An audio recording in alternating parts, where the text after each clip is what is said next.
Salut tout le monde. Bon, bah, je vais continuer, enfin, je vais terminer la vidéo que j'ai mise en ligne aujourd'hui, qui a été coupée en fait hier parce que j'avais plus d'espace de stockage dans mon téléphone, donc ça a été coupé. La vidéo était déjà très longue, ça faisait 1 heure, donc j'ai choisi de laisser ça comme ça. Donc là, je vais en profiter pour terminer la vidéo. Donc c'est encore une vidéo qui va parler un petit peu des femmes, des hommes et des femmes, hein, relation homme-femme. Je vais éclaircir certains points. Il y a eu beaucoup de commentaires, il y a eu beaucoup de réactions. Quelques followers qui se sont barrés, mais c'est toujours comme ça. Hein. Quand on touche des sujets sensibles, il y a une bonne quinzaine de personnes qui s'est barré de la page en mode t'es aigri, t'es machin, t'es bidule. Pas du tout. Je suis joyeux, je suis content. J'essaie juste de toucher des sujets qui touchent, qui font réagir un petit peu les gens pour pas alimenter ma chaîne avec que de la soupe et avec que des conneries. Et je pense que c'est vraiment un sujet d'actualité, la difficulté du monde du dating. Les rencontres hommes-femmes aujourd'hui sont de plus en plus biaisées, de plus en plus compliquées. Donc je pense que ça vaut le coup de s'attarder sur ces sujets-là et d'apporter ma vision de cette réalité. C'est ma vision, selon ma vie, mon expérience. Donc je pense que c'est tout à fait valable et je ne me prive pas de le faire. Voilà, bon, j'avais déjà fait une vidéo tout à l'heure, c'est dommage. Je suis parti en course aujourd'hui. Ça arrive tous les 10 jours, 15 jours, hein, maintenant, je bouge de moins en moins, c'est terrible. Je suis en train de prendre racine, mais bon, c'est comme ça. Je suis un ermite, j'aime bien être là où je suis, donc j'ai tendance à pas bouger. Et donc aujourd'hui, c'était le frigo vide, il fallait aller faire les courses, remplir les cuves du camion, aller mettre de l'eau. Donc c'est toujours une journée mouvementée, avec beaucoup de mouvements. Je traverse l'île, je vais faire plusieurs boutiques, etc., etc. Et je me suis dit, cool, je vais en profiter, je vais remettre le téléphone sur le pare-brise du camion. Puis je vais faire une vidéo en traversant l'île, histoire que les gens puissent voir un petit peu ce que ça ressemble. Le centre d'Ibiza, c'est super beau, c'est une espèce de grande forêt géante, il y a des arbres partout, super vert. Donc au final, c'est ce que j'ai fait. J'ai parlé tout le long du voyage pendant 40 minutes. Puis quand je suis arrivé au supermarché, je me suis rendu compte que j'avais appuyé 2 fois. En fait, ça n'enregistrait pas, donc j'ai passé 40 minutes de trajet à parler devant un téléphone qui n'enregistrait pas. N'importe quoi, j'étais content. Bon, c'est pas grave, je recommence.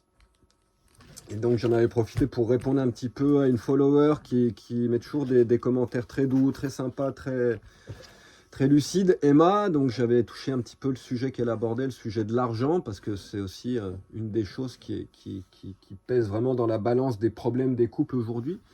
Donc j'avais abordé ce sujet-là, donc j'y viendrai aussi tout à l'heure. Et donc en tout premier lieu, demain c'est mon anniversaire, ça commence à être une période de fête. Donc je voulais déjà commencer cette vidéo en partageant ma gratitude avec vous tous, car votre soutien, votre présence, c'est vraiment très très très précieux depuis ce mois d'août, hein, surtout pour quelqu'un comme moi qui vit en ermite, qui est quasiment tout seul en permanence. Et au-delà de ça, tous vos commentaires, vos conseils, votre aide quand j'ai eu des problèmes mécaniques, votre soutien pour la musique, vos conseils, vos feedbacks, vos donations quand vous choisissez d'en faire, etc. etc. J'ai vraiment le cul bordé de nouilles d'avoir une communauté comme la vôtre et je tenais vraiment à le dire et puis à vous remercier tous haut et fort. Il y a certaines personnes comme Gilles par exemple qui est toujours là, très présent, envoyer des messages de toute beauté, etc. Il y a plusieurs femmes qui s'appellent Sylvie aussi qui sont très présentes, qui envoient toujours beaucoup d'amour. Enfin, j'aurais bien du mal à faire toute la liste, puis si je commence à faire la liste, il y en a qui vont se sentir oubliés, donc je vais éviter de faire ça. Mais sachez que je vous lis tous. C'est pas évident de me rappeler des noms de tout le monde aussi, donc je peux pas évoquer tout le monde. Comme je suis nomade et que je suis en camion en permanence, je rencontre énormément de gens tout le temps. J'ai déjà bien du mal à me rappeler des prénoms des gens que je rencontre en vrai. Alors me rappeler des gens sur YouTube. Après, ça rentre avec le temps. Plus il y a de commentaires et plus vous êtes présents et puis plus je commence à vous connaître en fin de compte. Et puis je connais vos prénoms, pas vos noms de famille. Mais donc ça se fait petit à petit. Voilà, donc je tenais vraiment à commencer par ça. C'est vraiment fondamental. Grâce à vous, j'ai pu changer surtout mon alimentation en fin de compte. Parce que quand j'ai lancé la chaîne YouTube sur le camping-car fin août, j'avais plus un rond, clairement. Je suis parti, j'ai pris la route au mois de juillet avec 1000 euros.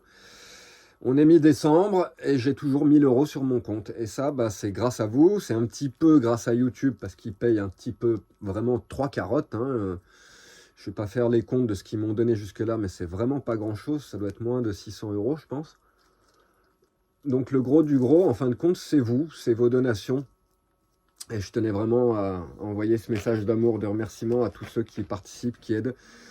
Parce que grâce à vous, bah, je peux bouffer normalement. Et ça, pour moi, c'est le plus grand des cadeaux. C'est mon plus grand plaisir. C'est mon seul plaisir actuellement dans ma vie depuis de nombreuses années. Comme je me restreins énormément pour vivre de cette manière un petit peu hors système, c'est mon choix. Et le problème, c'est que ben, les choses étant ce qu'elles sont, ben, cet été, j'étais vraiment obligé de me limiter énormément avec la bouffe, quoi. Il y a eu très peu de passages dans ma vie où je me suis retrouvé à être obligé d'aller à Lidl pour faire les courses. Bah là, c'en était un, j'avais pas vraiment le choix. De temps en temps, ma mère me filait un petit coup de main par-ci par-là parce qu'elle désespérait aussi. Même si je lui disais, t'inquiète pas, il y a toujours des solutions qui arrivent, hein. Dans le pire des cas, de toute façon, je rentrais, je vendais mon camping-car et puis ça remettait les finances à plat et puis je relançais la machine comme ça. C'était pas... Moi, j'ai jamais vu ça comme un problème, mais je sais qu'elle s'inquiétait. Donc merci aussi à ma mamounette qui a toujours été là, très présente, qui a un cœur gigantesque. Sans elle, toute la musique que vous écoutez, bah, elle n'existerait pas. Parce qu'à l'époque de mon divorce, quand j'ai perdu ma fille qui a été kidnappée par sa mère, je me suis retrouvé chez ma maman en dépression. Et c'est là que j'ai commencé à jouer de la guitare classique flamenca il y a 7 ans. Et c'est elle, à travers son amour, sa patience, qui me voyait. J'avais qu'une envie à ce moment-là, c'était de mourir, clairement. Je n'avais même plus envie de vivre. Donc vous pouvez imaginer l'état de ma mère. Elle était dans un état de détresse, d'inquiétude, de stress, de tristesse intense. Et malgré tout, elle a réussi à me donner cet espace, le moment où j'étais chez elle, pour que je puisse me connecter à la guitare, apprendre la guitare, tout réapprendre depuis le début, à un âge avancé, à plus de 37 ans. Et sans elle, rien de tout ça n'aurait été possible. Elle m'a donné cet interstice, cet espace de temps dans ma vie. Ça a été 2 ans et demi, 3 ans, ça a duré un moment, même si au cours de ces 3 ans, je suis parti 6 mois en Espagne, je suis parti en Italie, je suis parti par ça. Au final, ça doit plus être 1 an et demi au total que j'ai passé chez elle, mais peu importe. Grâce à elle, tout ça a pu naître. Donc elle est la source, la graine qui a permis à cette jolie arbre, à l'arbre de ma musique de germer. Donc je tenais vraiment à lui envoyer des remerciements du fond du cœur. Sans ma mamounette aujourd'hui, j'en serais pas là. Donc c'est vraiment chouette. Vraiment, vraiment, c'est un beau cadeau qu'elle m'a fait. Moi, à ce moment-là, la seule chose que j'arrivais encore à gérer, c'était mon business de camion. J'achetais les camping-cars, je les retapais, je les revendais. Donc, niveau économique, ça allait. Mais tout le reste, j'étais incapable de faire quoi que ce soit. Je pleurais en permanence. J'étais dans un état de destruction. J'ai même pas envie d'en parler, c'était trop dur. Et elle, ben, elle faisait tout ce qu'elle pouvait. De toute façon, ma mère, elle a toujours été comme ça. Quand je vais chez elle, tu peux rien faire. Tu peux pas faire à manger, tu peux même pas laver tes fringues, etc. C'est une maman poule à l'extrême. Et donc, bah, ma maman poule, grâce à elle, j'ai pu ressusciter, j'ai pu renaître et revenir comme Jésus avec les cheveux longs, avec une guitare. Trop cool. Je vais changer le nom de la scène, le nom de la chaîne. Je vais mettre Jésus sur la route. Ça sera plus adapté. Enfin bref, voilà, je tenais vraiment à tous vous remercier. Au jour d'aujourd'hui, bah, grâce à vous, grâce à vos petites donations par-ci, par-là, et ben... je peux faire mes courses à Aeroski. C'est une autre boutique qu'il y a en Espagne. Avant, c'était que Mercadona pour moi, Ibiza, parce que pareil, j'étais très très court. Ben, aujourd'hui, je peux aller à Aeroski, me prendre quelques produits de qualité, avoir de la bonne viande. Bon, aujourd'hui, le boucher était fermé, donc j'ai pas pu avoir de viande, mais j'ai pu prendre du poisson, de la sole, de la truite, etc., du bon fromage, des bons aliments. Et moi, il n'y a rien qui me fait plus plaisir que ça. Donc, merci à tous, du fond du cœur. Grâce à vous, je peux bouffer correctement. Et ça, franchement, ça n'a pas de prix. C'est ce qui me permet de jouer de la guitare. Donc, quelque part, quand vous envoyez des donations comme ça, ben, vous alimentez directement les cordes de la guitare parce que toute mon énergie, je la mets là-dedans. Donc, effectivement, la bouffe, elle part dans mon estomac. Mais mon corps, ben, il sert qu'à ça, pratiquement, essentiellement, depuis 7 ans maintenant, à jouer de la guitare. Donc, ben... merci du fond du cœur. Sans vous, il n'y a rien de tout ça qui serait possible. J'aurais été obligé d'amorcer un autre changement, de remonter, aller vendre le camping-car, partir en voyage avec la guitare, etc. Mais dans ce genre de mouvement, bah, tu as moins de temps pour jouer, pour développer, pour composer, pour créer. Et j'aurais été obligé de donner un petit peu d'espace alors que je suis dans le cœur de ma création. Hein. C'est tout neuf pour moi, c'est 7 ans. Je ne joue pas de la guitare classique flamenca depuis que j'ai 4 ans, comme la plupart de tous les grands musiciens de flamenco, de musique classique que vous écoutez, qui jouent tous depuis souvent des très très jeunes âges. C'est pas mon cas, moi ça a commencé à 37 ans, donc vous imaginez bien que ben, je suis au début du parcours. Et je pense que ben, je m'en sors pas trop mal, je suis quand même assez fier de ce que j'arrive à sortir, ce que j'arrive à produire. J'essaye de rester humble, bien évidemment, même si je suis conscient qu'il y a des choses des fois merveilleuses qui sortent de la guitare, mais je pense que c'est normal avec tout le travail que je fournis, toute l'attention, tout l'amour, tout le détail que j'y porte. L'inverse serait surprenant, surtout que j'ai toujours eu des facilités avec la musique depuis toujours. Quand j'avais commencé la guitare électrique, j'en ai joué de mes 16 ans à mes 18 ans à peu près. 18-19 ans, l'espace d'une semaine, je jouais les albums de Nirvana, je commençais à jouer Metallica, etc. Des trucs qui étaient quand même, enfin ça a été super naturel, super rapide. Pareil avec le piano quand j'avais 12 ans, j'ai pris une semaine de cours, j'ai appris tout seul. Enfin bref, j'ai toujours eu des facilités pour ça, donc c'est pas très étonnant qu'avec autant de travail, autant d'amour, autant d'énergie déployée dans cet art, je finisse par arriver à faire des choses qui commencent à toucher de plus en plus de personnes. Et ça, c'est vraiment très précieux pour moi. Ça donne du sens à ma vie. C'est ce qui me permet de me sentir bien, heureux, équilibré. Même si j'ai eu des moments incroyables dans ma vie qui sont arrivés. Je suis joué dans des festivals incroyables. Il m'est arrivé des choses de toute façon complètement incroyables. Je pourrais mourir demain, ça ne serait pas un problème. Mais même si j'ai eu des grands moments de bonheur à ces moments-là, aujourd'hui, souvent les gens ils me voient peut-être un peu plus triste, un peu plus mélancolique, parce que la vie est passée, les douleurs sont passées, j'ai perdu ma fille, etc. Enfin, il y a plein de choses qui sont arrivées qui font que j'ai peut-être moins le sourire. Mais curieusement, même si je suis moins souriant, je me sens mieux dans ma peau que jamais, en fin de compte, parce que je fais ce que j'aime. Que ça y est, je me suis décidé à je sais pas quel âge, quoi, 40 ans, et j'étais musicien. Je suis musicien depuis que j'ai 12 ans, je fais que ça, en fait, quoi. Mais je ne l'avais jamais accepté. Et maintenant que je l'ai accepté, que j'en ai fait mon métier, mon occupation principale, que je mets toute ma vie là-dedans, tous mes efforts là-dedans, je me sens au top, quoi. J'ai trouvé ma place dans le monde, j'ai trouvé mon but, j'ai trouvé pourquoi je suis là, en fin de compte. L'univers, il a fait tout ça, il m'a quitté ma fille, il m'a mis un gros coup de pied dans le cul pour que je puisse me retrouver derrière la guitare, c'est simple. Ou c'est moi qui l'ai fait moi-même, qui me suis poussé à bout et qui me suis jeté dans le gouffre jusqu'à ce qu'il n'y ait pas de voyage retour, quoi, parce que de toute façon, quand tout ça s'est arrivé, j'étais face à un choix, hein, et j'ai fait ce choix-là de redevenir moi-même la personne que je suis profondément. Et aujourd'hui, c'est cela que vous assistez, que vous accompagnez de par votre soutien, de par votre amour. Donc merci pour toutes ces attentions.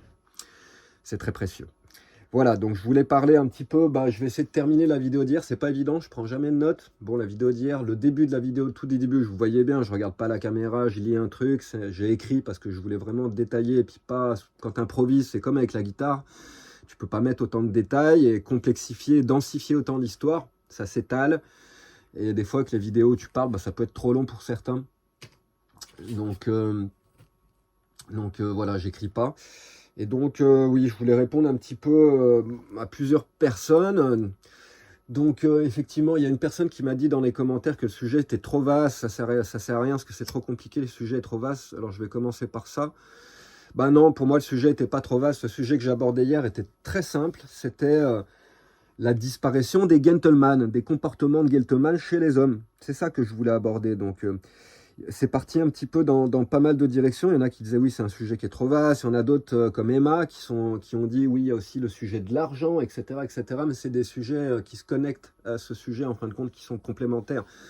Mais le sujet que je traiterai hier était vraiment très très simple. C'était la disparition pure et simple des comportements des hommes en tant que gentleman qui donnent aux femmes un conteneur, en fait, un espace de sécurité dans lesquels elles peuvent s'épanouir et dans lesquels leur féminité puisse s'exprimer en toute sécurité, en fin de compte. Ce qui passe entre autres par tenir la porte de la voiture, payer les factures, te lever du restaurant pour aller payer avant, enfin la galanterie, en fin de compte, tu vois, la vieille école de la galanterie, le romantisme, un poème, une chanson, etc. Toutes ces choses qui sont de moins en moins bienvenues par les femmes, je le sais parce que je suis comme ça, je suis systématiquement le premier à faire des chansons, à enregistrer ma guitare, à jouer pour des femmes, etc., etc. Et souvent, c'est des retours de bâton que je me prends contre le coin de la gueule parce que c'est pas le bienvenu. Et que maintenant, les femmes, au jour d'aujourd'hui, quand un homme il fait ça, c'est une preuve de faiblesse. Je sais pas comment elles prennent ça, mais elles aiment pas trop ce truc-là, en fin de compte. Alors, curieusement, c'est leur fantasme, le musicien, le mec qui va faire de l'art pour elles, etc., etc. Mais quand elles l'ont, croyez-moi, elles se barrent en courant parce que la galanterie, aujourd'hui, c'est pas très bienvenu. Les femmes, elles aiment pas ça. Comme je dis dans l'autre vidéo, elles ont été bercées par plusieurs décennies de féminisme, d'indépendance de la femme qui n'a pas besoin de l'homme. Donc forcément, toute cette vieille école est perçue comme vieux jeu, comme poussif, comme enfin ça va pas, c'est pas adapté aux femmes d'aujourd'hui. Et le problème, j'en reviens encore une fois à ça, c'est que les femmes d'aujourd'hui, elles sont en train d'éliminer de la face de la terre la place de l'homme. Parce que, en fait, pour l'homme, c'est naturel, c'est extrêmement naturel, ça fait partie de la nature de l'homme de prendre soin de la femme et de lui donner cet espace de sécurité, de liberté pour qu'elle s'épanouisse. Mais à partir du moment où la femme, depuis 50 ans, elle passe son temps à lui répéter, à lui rabâcher, j'ai pas besoin de toi, tu sers à rien, les hommes, vous savez à rien, on peut vivre sans vous, on n'a pas besoin de vous, il y a un moment, les hommes, ils battent en retrait. Et ce faisant, les comportements de gentleman aussi, ça commence à disparaître. Il ne faut pas s'étonner, on a ce qu'on mérite. Et je tenais vraiment à lancer ce débat, c'est super important, parce qu'aujourd'hui, les femmes, elles sont face à un choix. C'est ce que je disais à la fin de l'autre vidéo, au long de l'autre vidéo. Vous avez subi des siècles, des millénaires d'oppression de la caste masculine, on le sait tous. Maintenant, vous avez un choix. Est-ce que vous allez nous faire payer ça, vous venger, et rentrer dans cette énergie de la vengeance et nous faire la misère, comme vous êtes déjà en train de le faire? Ce faisant, les gentlemen, ils vont disparaître et tout le monde va perdre au change. Parce que vous n'aurez plus cet espace de sécurité pour devenir des femmes. Le seul choix que vous aurez, c'est d'être des hommes. Et c'est ce en quoi vous êtes en train de vous transformer, parce que c'est ce qu'on vous a vendu pour rentrer dans cette société. On ne veut pas des mères au foyer avec les enfants, non, on veut que vous alliez bosser vous aussi, parce qu'il faut bien exploser la famille pour pouvoir contrôler le peuple. Ça, il faut que vous le compreniez bien. Donc aujourd'hui, quel choix vous allez faire? Est-ce que vous allez amener ça dans l'espace de la sanation, du healing, du soin? Est-ce que vous allez réparer tout le damage, tous les dommages qui ont été faits en réagissant de manière inverse, en disant « Ok, vous nous avez fait ça pendant des siècles, et nous, on ne va pas vous le faire. On va vous montrer qu'on peut faire beaucoup mieux et comment les choses doivent être faites. Avec amour, avec respect. Ce qui passe par respecter la nature de l'homme. Et la nature de l'homme, c'est de prendre soin de vous. Donc quand un homme, il te tend la main pour monter un rocher, un obstacle, parce que c'est un peu haut, oui, tu peux le faire toute seule. Moi, je le vois souvent et je le fais tout le temps avec les nanas. La plupart du temps, elles refusent la main. Je vous invite encore une fois à aller voir Teal Swan, T-E-A-L-S-W-A-N. Je rabâche, elle parle en anglais, mais nom de Dieu, c'est une femme qui parle aux femmes surtout, qui parle aux hommes aussi, mais qui parle énormément aux femmes, parce que les femmes, souvent, vous êtes à l'ouest sur ces sujets-là, il n'y a aucune remise en question, vous êtes à des lieux et des lieux et des lieux de toucher ces raisonnements-là, et vous n'en êtes même pas consciente. Allez voir cette nana-là, c'est super important, j'ai appris tellement de choses avec cette femme. Vraiment, croyez-moi, c'est comme un Bouddha féminin, elle est incroyable, elle est magique, allez voir.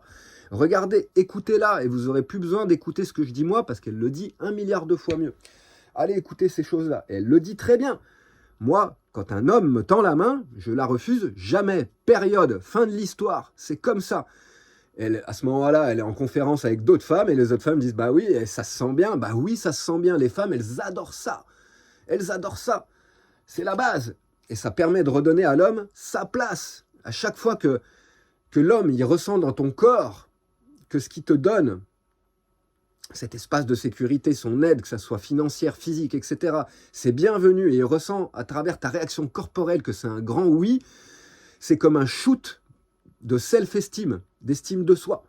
Il n'y a rien de plus positif pour un homme. Il rentre dans le divin masculin, il retrouve sa place dans le monde, place qu'il est en train de perdre parce que les femmes sont devenues trop fortes.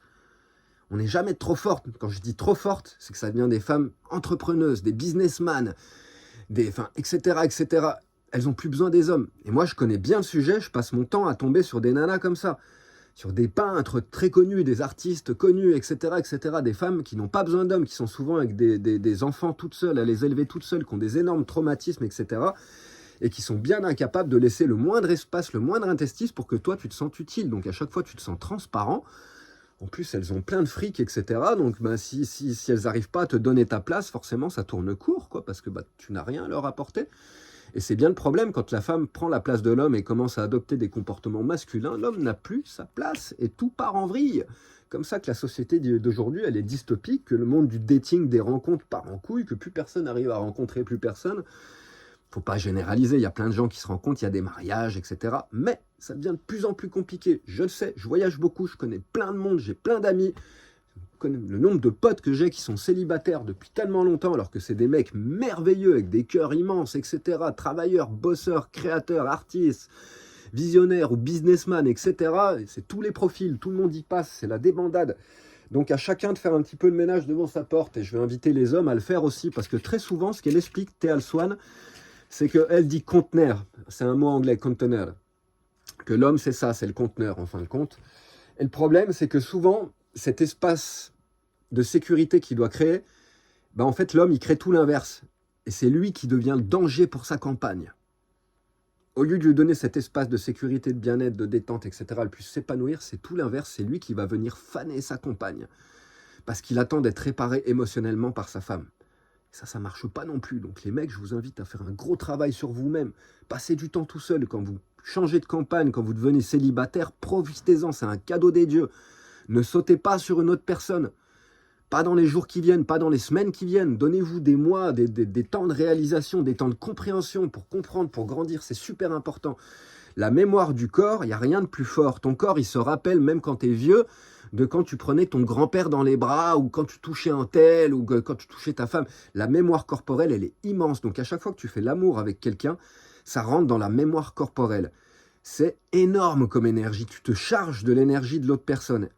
Et ça va bien plus loin que ça. Ils se sont même rendus compte que les enzymes dans la bouche, etc., au bout d'un moment, ta flore bactérienne que tu as dans la bouche, à force d'embrasser ta compagne, elle devient la même.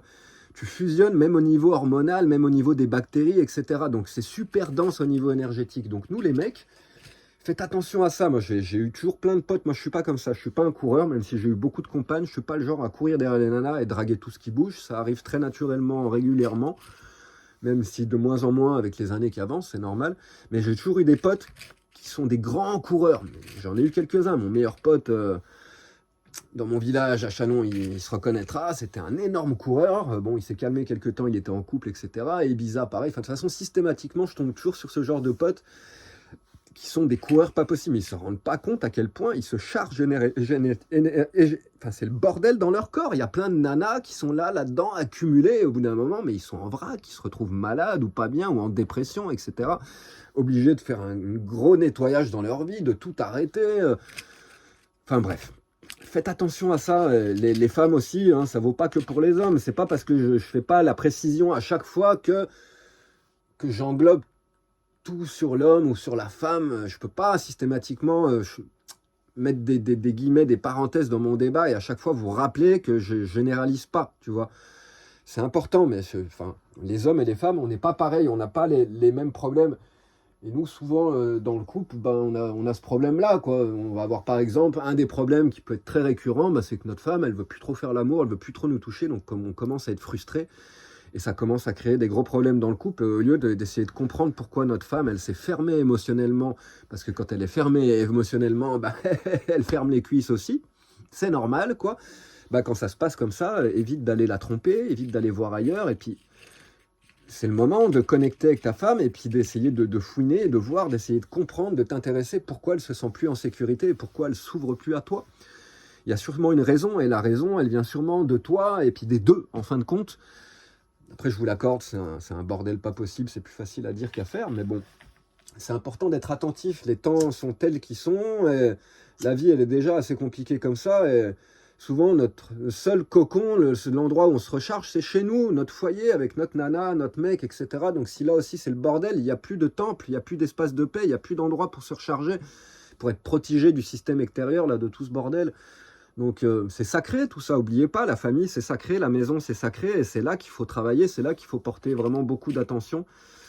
Moi, quand j'en aurai l'occasion, je l'ai sûrement très mal fait quand j'étais plus jeune, c'est une évidence, mais j'en ai vraiment très envie, de plus en plus envie, donc j'espère bientôt pouvoir rencontrer cette compagne-là. À chaque fois que je rencontre une nana, récemment, c'est pas la bonne. À chaque fois que je tombe amoureux, ben, l'autre pas en face, etc. Mais tôt ou tard, ça finira par arriver. Et à ce moment-là, je saisirai l'opportunité pour la première fois donner une attention toute particulière à la connexion émotionnelle que j'aurai avec cette personne-là et essayer de donner une spirale ascendante, que ça parte et que ça soit exponentiel. Le problème, c'est que quand tu es à fond dans la passion, dans le début, dans le romantisme, etc., bah souvent, ça part vers le bas après. Donc peut-être essayer d'y aller plus doucement au début, avec un petit peu plus mitigé, moins tout donner à 200% dès le début, et puis se mettre un petit peu plus en retrait. C'est ce que j'ai fait avec la dernière personne que j'ai rencontrée, Elisa. Quand j'ai fait ça, elle s'est barrée en courant, elle aimait pas ça. Je lui ai dit que j'étais pas amoureux, que je voulais pas être en couple tout de suite, etc. Je lui ai pas dit que je voulais pas être avec elle, ni rien.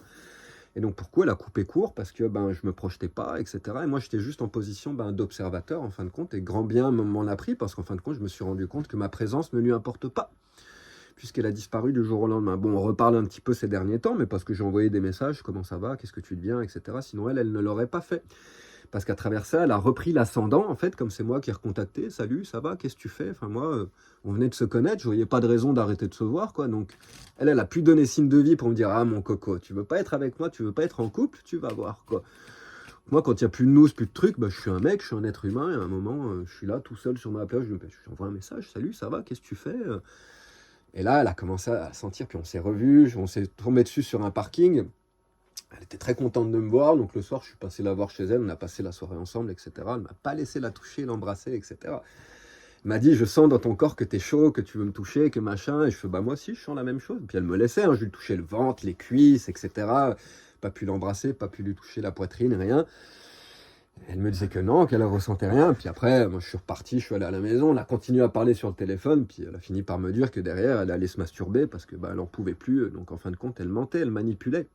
Tu vois, elle était tout aussi chaude que moi, mais elle mettait des barrières, des noms, des machins, des trucs pour me faire comprendre. Tu vois, mon coco, là, si tu veux que ça aille plus loin, bah maintenant, il va falloir qu'on soit en couple, quoi. Alors que moi, je laissais les choses se dérouler naturellement, comme je le sentais. Je voyais qu'on avait des gros différends.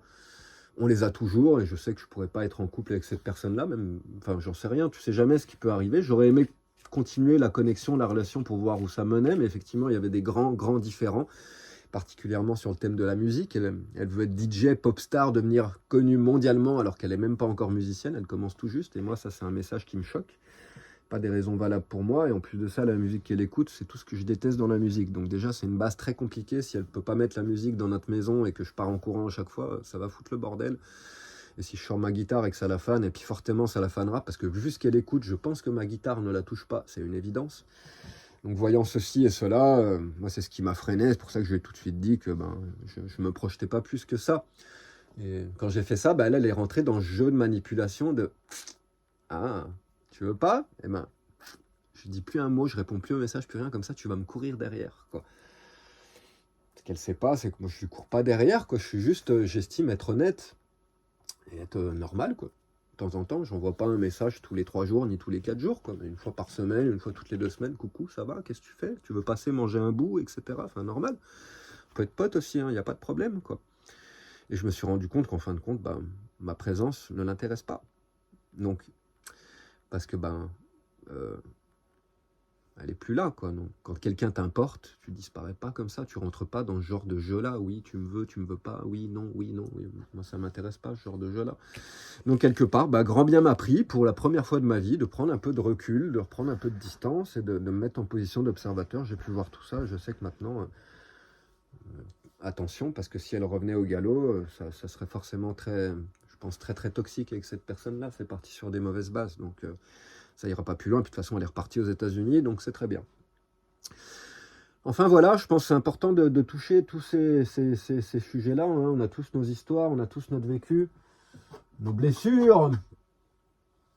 Normal, c'est comme ça qu'on grandit. Les blessures, c'est une bénédiction. Les problèmes, les cassages de gueule, etc., c'est une bénédiction. C'est comme ça que tu grandis. Si on n'avait pas tous ces problèmes, on n'apprendrait rien, on resterait basique. Donc tant mieux. Le problème que je vois, moi, avec... alors vous me direz, oui, ça existe aussi chez plein d'hommes. Je connais plein de mecs qui sont bloqués aussi, qui n'essayent plus, qui plus rien, parce qu'ils ont tellement de fils, de barrières, de protection, de traumas qui sont là à tout bloquer, que ça bloque la spontanéité, j'en perds mon français, vous avez compris, de la rencontre. Et les premiers temps d'une rencontre, ça doit être simplicité, ça doit être fluide comme de l'eau, ça doit être agréable, joyeux, tu dois te marrer, ça doit être simple, ça doit être fun, ça doit être agréable, c'est la passion, ça doit... T'as le truc à l'estomac, au cœur, etc. C'est comme ça que ça doit être au début. Le problème, c'est quand t'as tous ces fils, toutes ces peurs, tous ces traumas, toutes ces déceptions, toutes ces blessures du passé, ça vient comme des rideaux, comme des filtres qui sont devant ton cœur, devant ton âme. Et le problème, c'est que toi, tu penses que ces trucs-là, c'est fait pour te protéger. Alors, c'est le cas. Parce que c'est quand même comme ça que tu repères des comportements toxiques, à travers des patterns qui se répètent que tu as déjà vécu, effectivement. Le problème, c'est qu'il ne faut pas que ça t'empêche de continuer à être un petit gamin. Comme un enfant, comme quand tu étais jeune, et à rêver, arrive tes rêves. C'est pas parce que tu as souffert, parce que machin. Oui, c'est parce que tu as souffert qu'il faut être attentif. Parce que tu sais maintenant reconnaître tel pattern toxique et là où tu vas te casser les dents. Et c'est là qu'est toute la finesse, toute la difficulté de cette balance, c'est qu'en même temps, il faut arriver à rester ouvert, mais super ouvert, quoi. Il faut laisser les portes grandes ouvertes pour que l'autre y puisse rentrer. Une rencontre, au début, c'est facile à imaginer. Tu mets une piscine, une personne d'un côté, une personne de l'autre. Je te rencontre, tu me plais, je te plais. Il va falloir que je fasse un pas dans ta direction. Je vais mettre un pas dans la piscine. Puis je vais mettre un autre pas. Je vais être au milieu de l'eau, là. Et maintenant, je suis à ta merci. Parce que ce faisant, je ne sais pas si toi, tu vas faire un pas en ma direction ou pas. Et ça, c'est dur. Ça demande d'y croire, ça demande d'avoir confiance en soi. Confiance en soi, que si ça devient toxique, s'il y a un pattern qui apparaît, qui est dangereux, etc., tu sauras réagir. Mais ça ne doit pas t'empêcher de mettre les pieds dans la piscine. Parce que sinon, il ne se passera jamais rien. Et c'est pareil pour l'autre en face, il faut qu'il avance. Le problème, c'est que souvent, le premier à mettre les pieds dans la piscine, c'est celui qui est à la merci de l'autre. Parce que tu t'exposes, tu ne sais pas si l'autre va faire un pas et va mettre les pieds dans la piscine aussi. T'en sais rien. Tu finiras peut-être par te noyer en attendant que l'autre il le fasse et il le fera peut-être jamais. Ça t'expose. C'est pas évident de t'exposer quand t'as souffert, quand t'as pleuré, quand on a chié pendant des mois pour oublier quelqu'un, quand tu pensais que ça allait jamais disparaître parce que tu avais une boule au ventre en permanence, que tu n'arrivais plus à bouffer, à dormir, etc. On a tous vécu ça, quoi. Et quand tu es passé par là, bah, ça laisse des traces. Et le problème, c'est que plus tu avances dans l'âge, et c'est pour ça que les relations sont de plus en plus compliquées pour les gens de la quarantaine, la cinquantaine, la soixantaine, j'en parle même pas. Et en plus de ça, au jour d'aujourd'hui, les gens, tu as trop de choix, tu as trop de possibilités, tu as trop de propositions, tu as trop d'imaginaire avec Instagram, Facebook, les vies que tu vois des autres, etc. Aujourd'hui, le moindre petit grain de sable, ça fait exploser une connexion. J'ai dit un truc que tu voulais pas. Oh, j'aime quelque chose que tu n'aimes pas. Ouf, trop grave. On a un différent sur tel sujet. On n'aime pas le même genre de musique. Tu vois, même moi, ça m'arrive, quoi. Oh, un grain de sable, et allez, baf, c'est trop. Et tu résumes l'autre personne à ça. Alors que peut-être il y avait des merveilles dans cette personne. Et le problème, c'est qu'aujourd'hui, les gens, ils réparent pas. Et comme moi, j'en ai parlé dans l'autre vidéo aujourd'hui, le problème, c'est que moi, je suis un grand réparateur, un grand romantique. Là, ce qui m'est tombé sur le coin de la gueule, là, en Espagne, en étant moi-même, parce que je suis juste un grand romantique, quoi. Donc, et malgré tout, je continue d'être comme ça. Je continue de faire mes chansons. S'il y a une femme qui me plaît, je vais continuer de jouer de la guitare. Je vais continuer d'être un gentleman. Je vais continuer d'être... Parce que c'est ma nature d'homme, je suis comme ça. Et même si j'ai souffert, même si j'en ai chié, même si je suis toujours menacé légalement par cette nana à Ibiza, ça ne m'empêche pas de continuer à rêver, de continuer d'y croire. Je pourrais fermer mes portes complètement. Après ce qui m'est arrivé, l'histoire avec mon ex-femme, ma fille, etc., l'histoire avec cette nana à Ibiza, putain... Mais j'aurais toutes les raisons du monde de partir dans l'Himalaya, de me foutre dans un temple bouddhiste et de devenir un moine jusqu'à la fin de mes jours. Hein. Franchement, quoi. Bah non. Moi, j'aime la vie, j'aime l'art, j'aime sortir, j'aime la musique, j'aime les femmes, j'aime l'amour, j'aime la passion, j'aime le romantisme. Toutes ces choses-là, c'est magnifique. Pour moi, c'est ce qui donne toute la beauté à l'être humain et à l'humanité. Sans ça, la vie, elle ne vaut plus le coup d'être vécue. Je ne suis pas Bouddha, je ne suis pas Jésus-Christ, je n'ai aucune envie d'aller méditer pendant des années pour toucher l'éveil. Moi, dans cette vie-là, je veux créer de la musique, je veux toucher la peau de ma femme, je veux parler avec elle pendant des heures, je veux rire avec mes potes, je veux faire des buffets avec les copains, je veux faire des feux au bord de la plage, bouffer de la viande si j'ai envie. Enfin, tu vois, quoi, je veux vivre, quoi, profiter de ce que moi j'aime, de ce qui fait me sentir vivant et heureux. Et les femmes... c'est en grande partie ça, quoi. C'est en grande partie les femmes. Excusez-moi, c'est comme ça qu'il fallait que je le tourne. Pour moi, sans les femmes, le monde, ce ne serait même pas un désert, ça serait le purgatoire. Avec que des hommes autour. Enfin, encore, je sais pas, parce que, franchement, j'ai plein de potes merveilleux, je connais plein de bonhommes, c'est même pas des bonhommes, c'est des crèmes, c'est des pâtes, etc. Et... franchement, il y a plus d'une fois où je me suis dit, mais quel dommage que tu sois pas gay, que tu n'aimes pas les hommes, parce qu'il y a plus d'un pote, c'est de l'amour que je ressens pour eux, parce que c'est des mecs incroyables, quoi. Donc, je peux pas dire ça. Très certainement que s'il n'y avait que des hommes, au final, j'y trouverais mon compte aussi, parce que ce soit chez les hommes ou chez les femmes, il y a des personnes magiques et magnifiques partout, qui ont plein de choses à t'apprendre, plein de choses à échanger avec toi, et ça, c'est trop cool. Voilà, donc je voulais vraiment toucher ces sujets-là. Qu'est-ce qu'il y avait comme réaction? C'est pas évident, moi qui n'ai pas de mémoire, vraiment, j'ai pas de cerveau. J'arrive pas à retenir ma propre musique. J'y viendrai tout à l'heure parce que je vais parler d'un commentaire d'une personne qui m'a donné un conseil, un très bon conseil. Que je vais pas dire que j'avais pas besoin de l'entendre parce que ça fait toujours plaisir d'entendre ce genre de conseil, mais en fait c'est quelque chose que je touche depuis longtemps. C'est en projet, c'est en construction, c'est en travail. Et donc oui, j'y viendrai après, je vais essayer de terminer là-dessus. Qu'est-ce qu'il y avait comme autre commentaire? Les commentaires sont vastes, mais souvent ils se portent là-dessus sur le fait, oui, mais aussi les femmes, oui, mais aussi les hommes. Donc j'en ai parlé tout à l'heure, c'est pas parce que je fais pas l'exception au moment où je parle à dire que ça touche aussi les femmes que c'est pas aussi valable pour les femmes. Au jour d'aujourd'hui, il y a plein de femmes qui ont adopté des comportements masculins, plein d'hommes qui ont adopté des comportements féminins. Donc ça touche absolument tout le monde, à chacun de faire la balance et de faire les comptes avec soi-même et de voir là où ce que je dis ça résonne et pas systématiquement essayer de trouver la petite bête. C'est bien de prolonger mon débat en disant, il y a une manière de prolonger le débat, tout simplement en le disant, commençant ton commentaire comme ça, je vais prolonger ton nom d'idée en apportant la mienne, ma version de la réalité, mon expérience, etc., qui est celle-ci, en évitant de juger la mienne ou me faisant remarquer que j'ai oublié de préciser qu'à tel moment, là, c'était aussi pour les hommes, parce que ça, c'est vraiment inutile. J'essaye d'être le plus franc possible, le plus ouvert possible, le moins dans le jugement possible, de ne pas mettre les gens dans des boîtes, etc., etc. Mais quand tu touches ces sujets-là, tu es quand même obligé de catégoriser un petit peu, de généraliser un petit peu. Donc rappelez-vous-en, s'il vous plaît, quand vous postez les commentaires. Ça évitera qu'on perde trop de temps à faire le point sur ces choses-là. C'est souvent des évidences que vous dites. J'en suis très très conscient et à chaque fois je le rappelle, je vous le réponds avec toute la douceur du monde. Donc j'aimerais que ce soit entendu et que le débat devienne de plus en plus constructif et qu'on avance dans ces voies-là, parce que c'est comme ça qu'on va arriver à faire changer les choses. Il ne faut pas oublier qu'aujourd'hui le monde il est à l'envers et on arrivera à faire changer tout ça en partant depuis la base. Et la base c'est notre foyer, c'est les couples, la relation, etc. Donc c'est ce que je dis aujourd'hui, c'est fondamental. C'est là qu'on va prendre toute notre force, quand le foyer il sera à nouveau en phase et qu'il y aura vraiment, que les relations hommes-femmes tourneront bien, on va pouvoir commencer à soigner la société, affronter notre gouvernement, dégager tous ces gens-là, etc., etc. Donc on a tout intérêt à commencer par là, et en plus c'est trop cool, parce que quand il y a de l'entente entre les hommes et les femmes, c'est génial, quoi. On profite de notre femme, profitez de votre homme, le sexe ça devient infernal, c'est incroyable. Tu peux tout partager, il y a tellement de belles choses à trouver là-dedans, c'est magique. Il y a un certain éveil à trouver là-dedans, hein. C'est une évidence. Donc tout le monde a tout intérêt à faire en sorte que ces relations elles aillent en s'améliorant plutôt que qu'elles continuent de se dégrader à travers les siècles. Là, ça serait pas mal.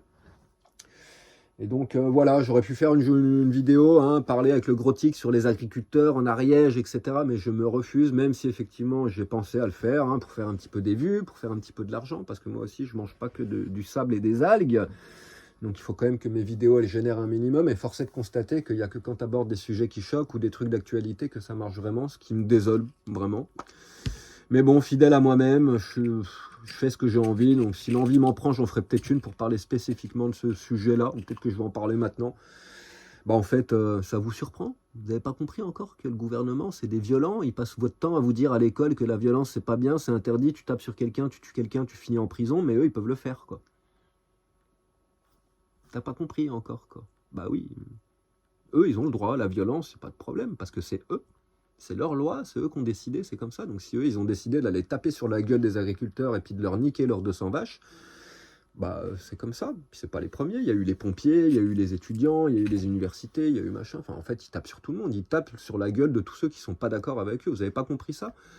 C'était très doux pendant 50 ans, etc., l'après-guerre, etc., parce qu'il y avait une économie florissante, il y avait beaucoup moins de gens, les gens étaient morts pendant la guerre, tout était à refaire, à reconstruire, quoi, mais t'inquiète, ils étaient bien là en train de préparer tout ça, quoi. Pas croire, quoi, si demain on se soulève, ils enverront l'armée contre vous. Ça sera pas que 2 blindés de la gendarmerie, ça sera l'armée avec les tanks, ça sera les Kalachnikov en face de vous, etc. Ils iront jusqu'au bout, ces gens-là. N'en doutez pas une seconde. La violence, c'est leur manière de s'exprimer. C'est comme ça qu'ils s'expriment, à travers la violence, en catégorisant les gens, en les montant les uns sur les autres. Et puis voilà, les 2 plus gros business de la planète, c'est la guerre, et la pharmacie, la médecine, les médicaments. Quand tu as compris ça, bah, tu as tout compris. Tu comprends pourquoi le monde il est comme il est, en fin de compte, quoi. Et le truc, c'est que à la base de toutes les guerres, il y a un mot qu'on appelle la compétition.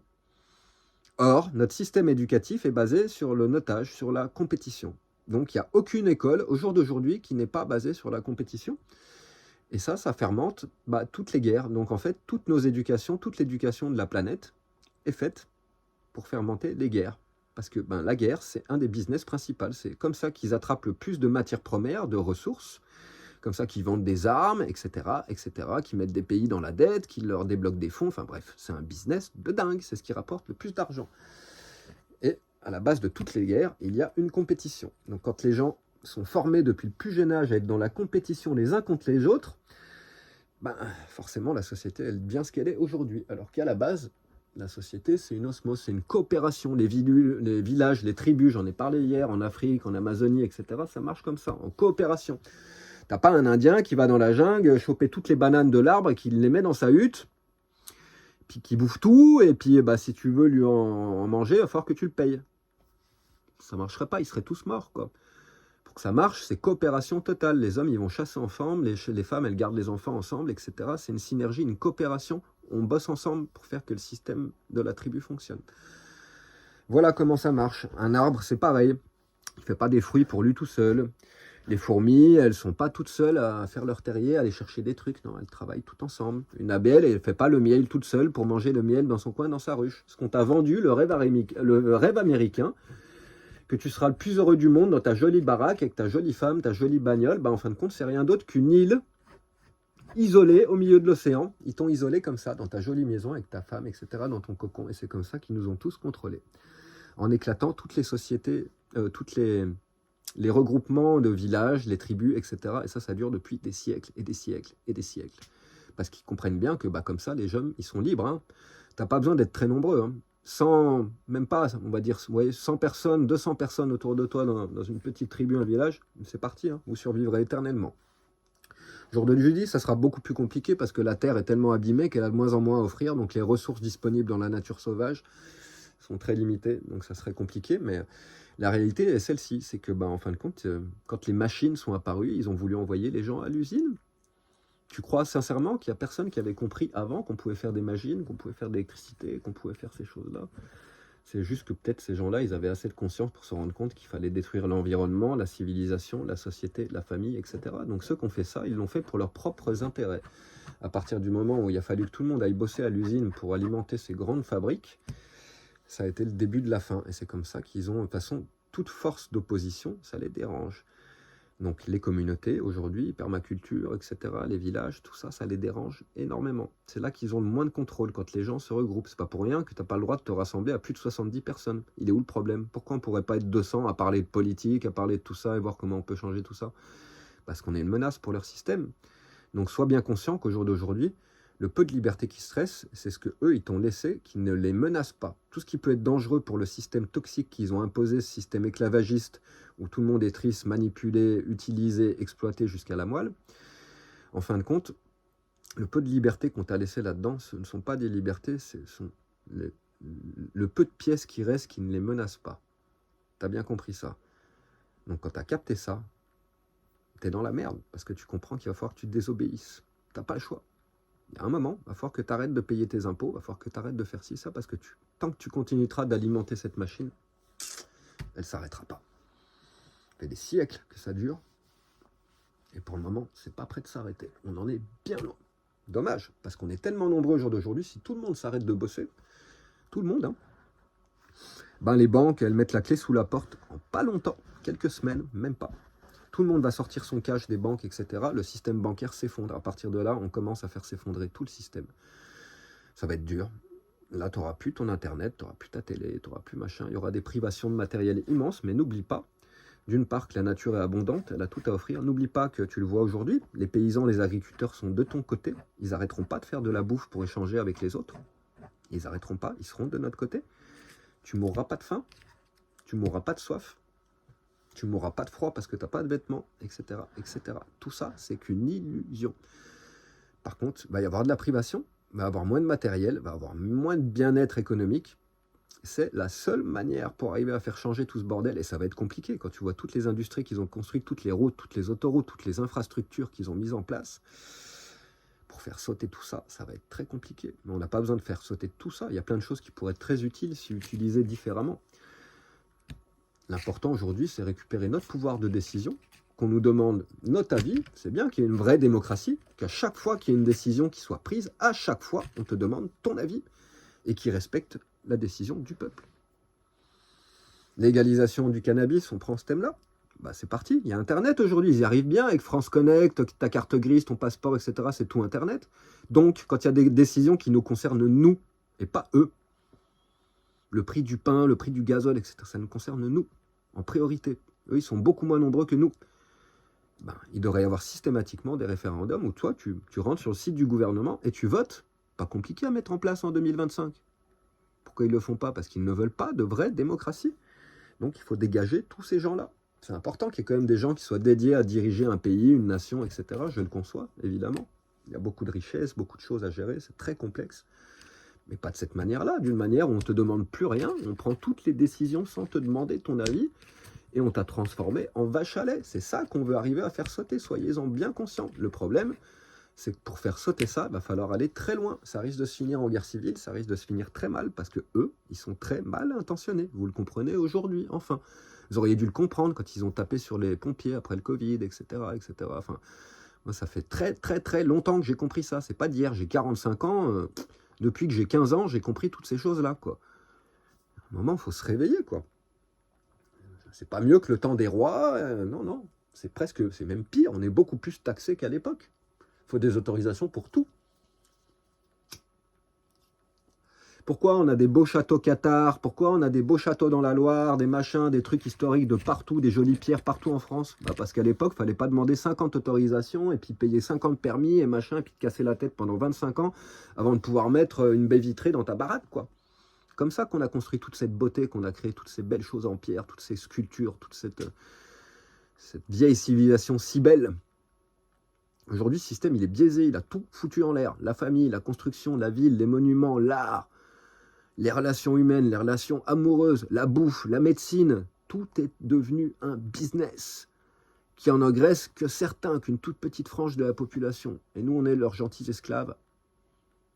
Trop bon, trop con. Et à chaque fois que tu dis ça, les gens, tout le monde réagit de la même manière. Mais comment on va faire s'il n'y a plus de dentiste? Comment on va faire s'il n'y a plus le supermarché? Mais comment on va faire? Mais on peut pas, on peut pas. Ben ok, on peut pas, ben on continue comme ça. Allons-y. Et il y a un moment où, de toute façon, ça va s'arrêter, hein. La Terre, c'est un espace fini, c'est une boule. Bon, il y en a qui pensent qu'elle est plate. S'ils veulent, pas de problème. Moi, je pense que c'est une sphère, ok? Un espace défini avec des ressources limitées, la croissance exponentielle infinie, c'est pas possible. On va finir comme ces espèces d'insectes envahissantes qui finissent par tout bouffer, qui se tuent elles-mêmes parce qu'il n'y a plus rien et qu'ils ont tout défoncé. On est aussi cons que ça. Il y en a eu des extinctions. Ça se trouve, les dinosaures, c'est comme ça qu'ils se sont éteints. On n'en sait rien.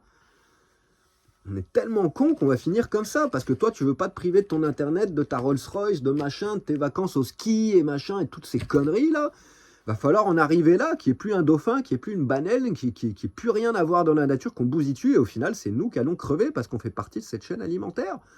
On est un des maillons de la chaîne, on n'est pas le maillon qui peut exister sans les autres. C'est ça qu'il faut bien comprendre. Et toi, isolé dans ta ville, dans ta maison, dans ton cocon, dans ta famille, le rêve américain, comme ce que je disais tout à l'heure, quoi, t'as l'impression que tu fais plus partie de cette chaîne, et le problème, il vient de là. Tout est interconnecté.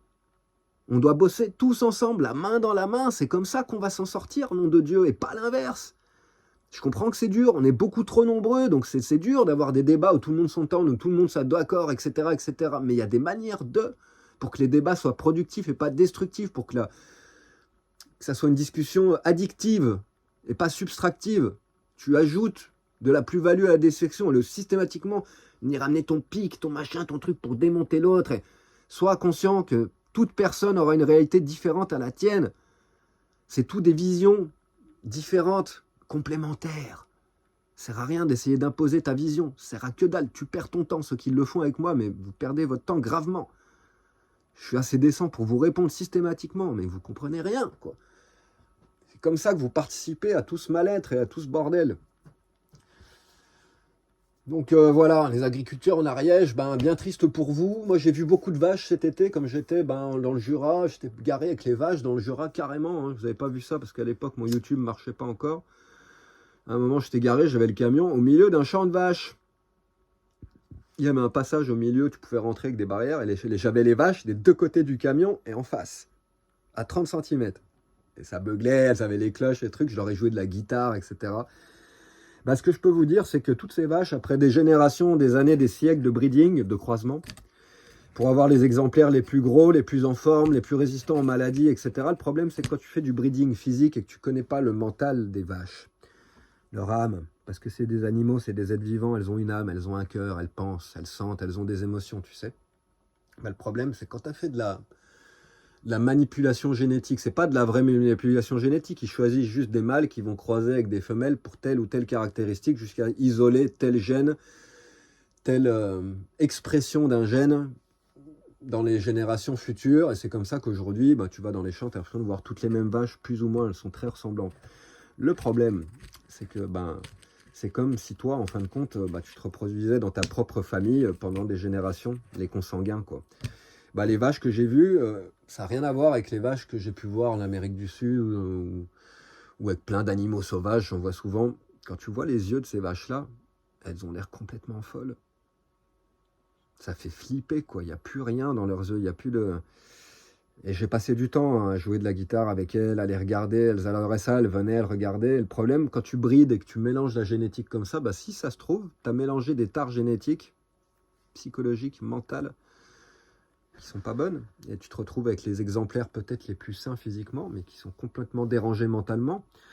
Ou c'est peut-être tout simplement naturel, la nature qui s'adapte, parce que pour que les vaches, elles supportent un mode de vie aussi dégueulasse, aussi horrible, qu'on leur enlève leur enfant pour faire du lait, du fromage, qu'on les abatte pour faire de la viande, etc., c'est des camps de concentration dans lesquels elles vivent. Et si elles avaient toute leur conscience, elles deviendraient complètement tarées. Donc elles sont devenues tarées, en fin de compte, c'est un mode de protection.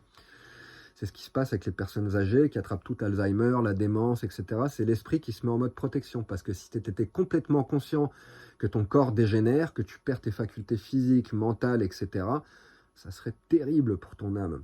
Ça serait très très dur. Donc l'esprit se met en mode protection et tu commences à perdre les pensées, l'esprit, la rationalité, etc., etc. C'est une protection et ça marche aussi pour les animaux. Donc moi, ce que j'ai vu de ces animaux-là, quand je vois ces 200 vaches qui sont tuées, bah, c'est très triste, effectivement, mais je ne suis pas triste pour elles, c'est une libération, parce que elles vivent comme dans un camp de concentration pour au final finir en bout de viande ou finir en fromage. C'est pas une vie, donc certes, la mort, c'est dur, mais croyez-moi, elles sont libérées de tout ce bordel, et tant mieux. Ce que je trouve triste dans cette histoire, c'est que toutes ces vaches qui étaient saines et pas infectées par la maladie, ils n'aient pas eu la décence de récupérer la viande et de s'en servir à des fins qui soient utiles pour des personnes qui ont faim, etc., etc., etc. Il y a tellement de personnes qui crèvent à la dalle et qui n'ont pas à manger que je trouve ça d'une indécence totale. Sans parler des gendarmes qui débarquent, mais bon, c'est bien que les agriculteurs, ils atterrissent. Atterrissez, les gars. Hein, vous aussi, vous êtes tout seul dans vos champs, sur votre île, dans votre champ. Maintenant, vous savez comment ils se ressentent, les toughers, là, les petits jeunes de 20 ans qui vont avec leurs enceintes dans des champs pour écouter de la musique, pour danser, pour faire la fête, pour fêter la vie, bordel de merde. C'est tout ce qu'ils font. Qu'ils prennent des drogues, qu'ils fassent machin, ça vous regarde pas, c'est pas ton problème. Ce que les gens, ils se mettent dans son corps, dans son sang, ça te regarde pas, tu t'en fous, quoi. La seule chose que tu as à retenir, c'est que ces gens, ils veulent un espace de liberté. Ils n'ont pas envie d'aller en boîte de nuit avec des vigiles à la con pour payer 15 € un mojito et puis voir des gens tous plus superficiels les uns que les autres et voir des mecs draguer les nanas, etc. C'est un glauque, le monde des boîtes de nuit et tout ça. Va dans les teufs, dans les festivals de psytrance, dans machin, tu verras, il n'y a pas une nana qui se fait emmerder, il n'y en a pas une qui se fait chauffer sur le dance floor, ni rien. Elles peuvent danser à poil si elles veulent, personne ne viendra les emmerder, quoi. Un espace de liberté. Et cet espace-là, ça fait plus de 20 ans maintenant qu'ils se battent contre les flics, qu'il y a des bastons en permanence qui viennent, qui leur détruisent les bagnoles, les camions, les sound systems, etc. C'est une baston. Et ils résistent, les mecs, quoi. Ils sont là à résister depuis plus de 25 ans maintenant, depuis 95, quoi. Nom de Dieu, quoi. Ça fait un bail. Et ça s'arrête pas, parce que comme le système, il est comme il est, dégénérescent, les jeunes, ils ont plus que ça. Donc forcément, c'est un truc qui est très français. Bon, c'est très présent en Italie, en Allemagne, en Espagne, etc. Mais chez nous, encore beaucoup plus. Le délire de la teuf, de la free-party, d'aller mettre des enceintes dans la nature pour communier avec la nature, avec tes potes et passer un chouette moment sous les étoiles, c'est pareil. Ça fait 20 ans qu'ils nous envoient les hélicoptères, les gendarmes, les flics, les machins, qui nous traitent comme des criminels, comme si on était en train de couper la forêt, d'enlever du bois, de polluer l'eau, et qu'on allait bousiller le champ. La vérité, c'est qu'à chaque fois qu'ils finissent, ces mecs-là, toute l'organisation et une partie du public, ils nettoient.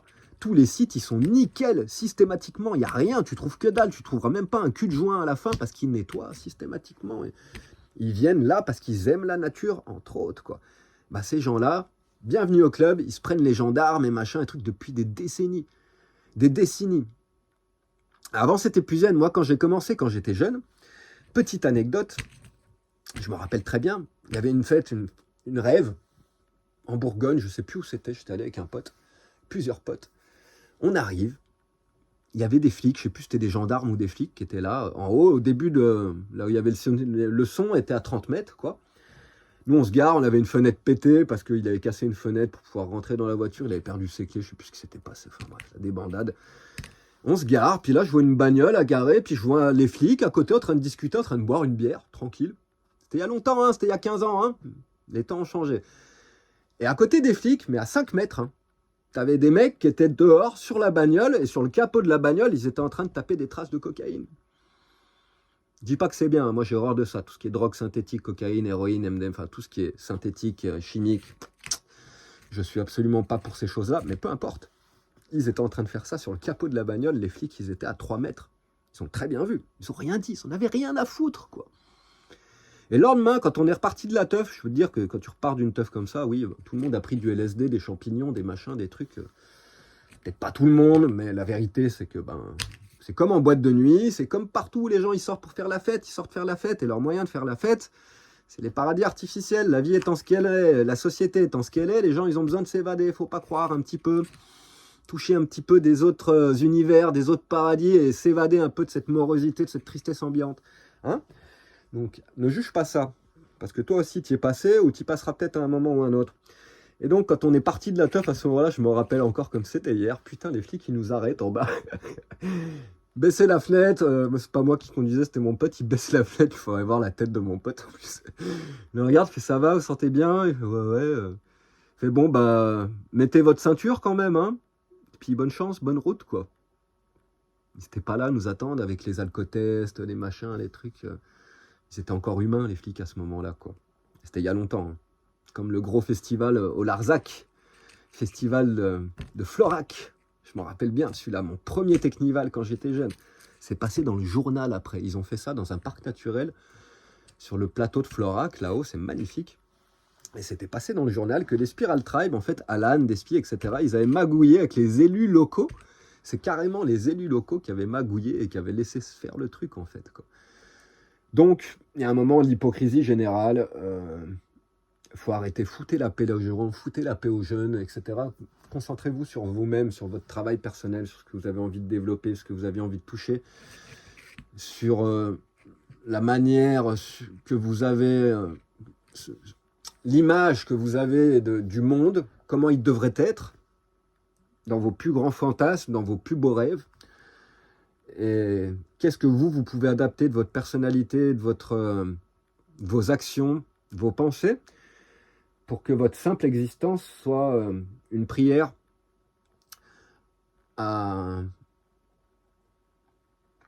qui permette l'arrivée de ce monde que vous rêvez. C'est là-dessus qu'il faut se concentrer. Pas pour rien que je vous parle des femmes, des hommes aujourd'hui, parce que c'est la base de tout, quoi. Hommes, femmes, c'est comme ça qu'on crée la civilisation, en faisant des bébés. Faire l'amour, le sexe, à la base, la nature, elle a créé ça pour que les espèces se reproduisent. Alors, pas de peau, dans le cas de l'homme, on y prend énormément de plaisir. On est sûrement une des espèces de mammifères, etc., qui prend le plus de plaisir à faire l'amour. Donc, c'est devenu un outil pour ressentir du plaisir et pas que pour procréer. Et donc, voilà, et à travers l'autre aussi, à travers la femme, à travers l'homme, en fin de compte, souvent, faut bien comprendre ça. Quand ta nana ou quand ton mec te dit tu m'aimes, tu m'as pas dit que tu m'aimes aujourd'hui ou ce mois-ci, ça fait longtemps que tu m'as pas dit que tu m'aimes. Mais heureusement, hein, parce que ça veut rien dire. En fait, l'amour, allez voir Sadhguru, j'en parle souvent de Sadhguru, S-A-D-H, Guru, G-U-R-U, un des mecs les plus éveillés, les plus intelligents de la planète, qui passe son temps à répéter, l'amour est un type de douceur d'émotion. C'est un certain type, un certain niveau de douceur de ton émotion. Ok ? C'est une émotion qui se produit dans toi. Elle ne se produit pas à l'extérieur de toi. D'accord ? Donc, quelque part, c'est un choix. Tu choisis d'être dans cette douceur d'émotion de l'amour avec ta guitare parce que tu aimes la guitare, elle te procure du plaisir. Tu aimes entendre sa musique. Avec ta femme parce qu'elle te procure du plaisir, elle te procure du sexe, ou alors elle fait bien à manger, ou alors elle te fait rire, ou alors elle te fait voyager spirituellement, etc., etc., etc. Il faut bien comprendre ça. Chaque relation, connexion, c'est une transaction. Si j'arrête de donner cette transaction, si j'arrête de faire l'amour à ma femme, la transaction est rompue, il n'y a plus d'amour. Donc tu vois bien que c'est pas « je t'aime » en fin de compte. C'est je me sers de ce moyen, de la femme ou de l'homme, pour moi-même arriver à me faire ressentir cette émotion d'amour qui est déjà présente dans moi, Mais comme j'ai du mal à être débloqué, être dans cette émotion en permanence, pour la plupart des gens, le couple, le sexe opposé, ça devient un moyen pour ressentir cet amour, parce qu'ils en sont bien incapables tout seuls. Comprenez bien ça, c'est fondamental. Il n'y a rien de plus fondamental. L'amour, il n'est pas dans la poche de l'autre. Il n'est pas dans l'air. L'amour, il n'est pas dans l'air. Non. L'amour, il est là. Et tu peux être dans cette douceur d'énergie de l'amour en permanence pour tout. Pour un arbre, pour une fleur, pour un oiseau, pour une femme, pour ta bagnole, pour ton jean. Tout ce que tu veux. Maintenant, est-ce que tu estimes que ton partenaire, ton homme, ta femme, ne vaut pas mieux que ça? Être juste un moyen pour te faire ressentir de l'amour, de la passion, de la compassion? Ça, c'est une vraie belle question. Tu dis que tu l'aimes, alors qu'en réalité, tu aimes ce qu'elle te fait ressentir. Un bien large sujet. Le problème d'aujourd'hui, c'est ça, qu'on est bercé dans cette civilisation américaine, Walt Disney, les films, etc., etc., etc. On vous a vendu une image de l'amour qui est celle-ci, mais la réalité, c'est pas ça. Allez écouter ces moines indiens, ces mecs qui méditent depuis 50 ans, nom de Dieu, qui ont dévoué leur existence à la méditation, à l'analyse, à la psychoanalyse de l'homme, de l'amour, etc., etc. Ils en connaissent des rayons.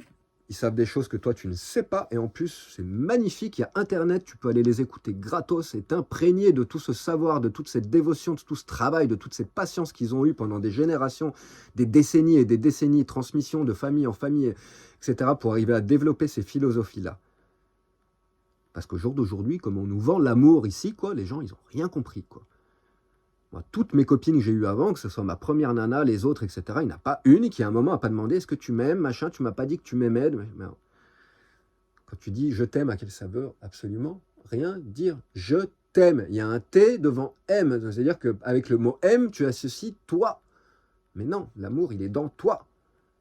Donc, je ressens de l'amour. Tu arrives à me faire ressentir de l'amour et à débloquer l'amour, cette douceur d'émotion que j'ai déjà dans moi, que je suis capable de ressentir.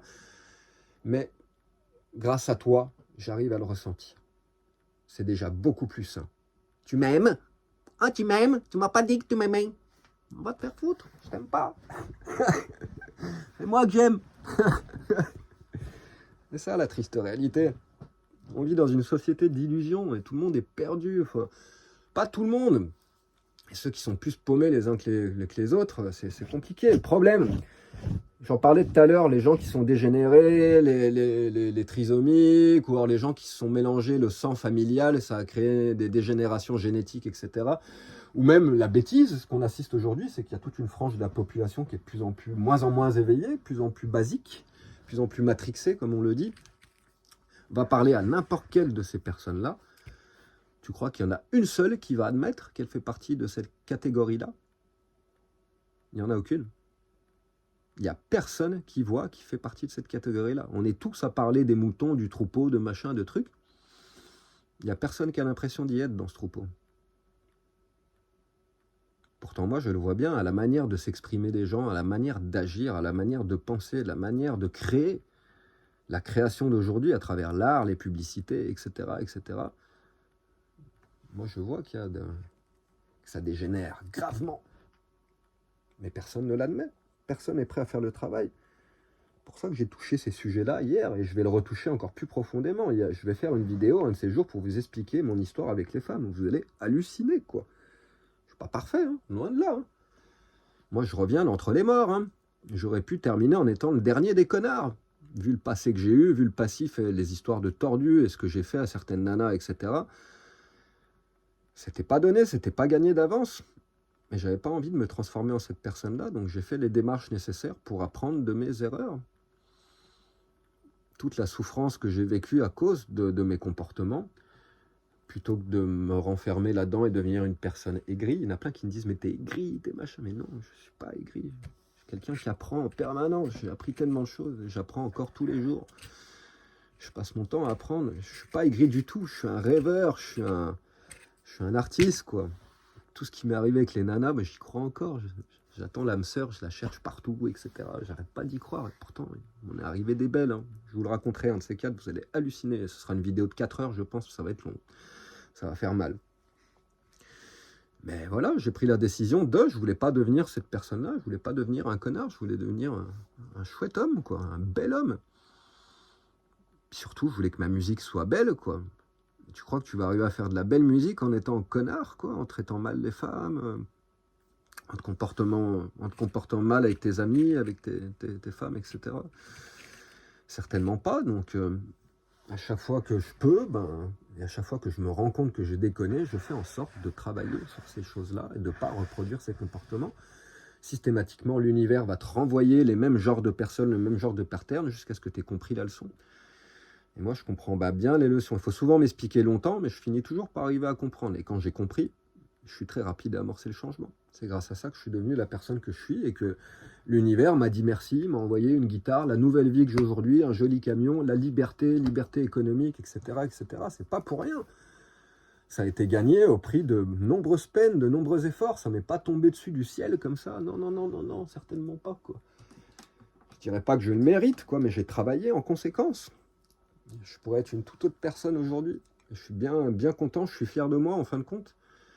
Et ouais, j'ai couillé, et ouais, je suis pas parlé, et ouais, j'ai fait du mal à certaines personnes, j'ai fait du mal à certains amis, j'ai fait du mal à certaines nanas, et ouais, j'en suis bien désolé. J'en suis bien désolé. Et c'est parce que j'en ai pris conscience que j'ai pu grandir, développer et sortir de ces patterns-là. Et malgré tout, j'en ai encore toute une flopée à travailler, bien heureusement, sinon la vie, elle perdrait tout son sens. Donc souvent, les gens, ils t'incriminent parce que tu as fait une erreur, tu as fait machin, tu as fait truc, tu as raté. Arrêtez, quoi. C'est grâce aux erreurs qu'on grandit. Tu es obligé de faire des erreurs. Tu fais pas d'erreurs, tu restes basique. Les erreurs, c'est bien, on fait tous des grosses conneries, quoi.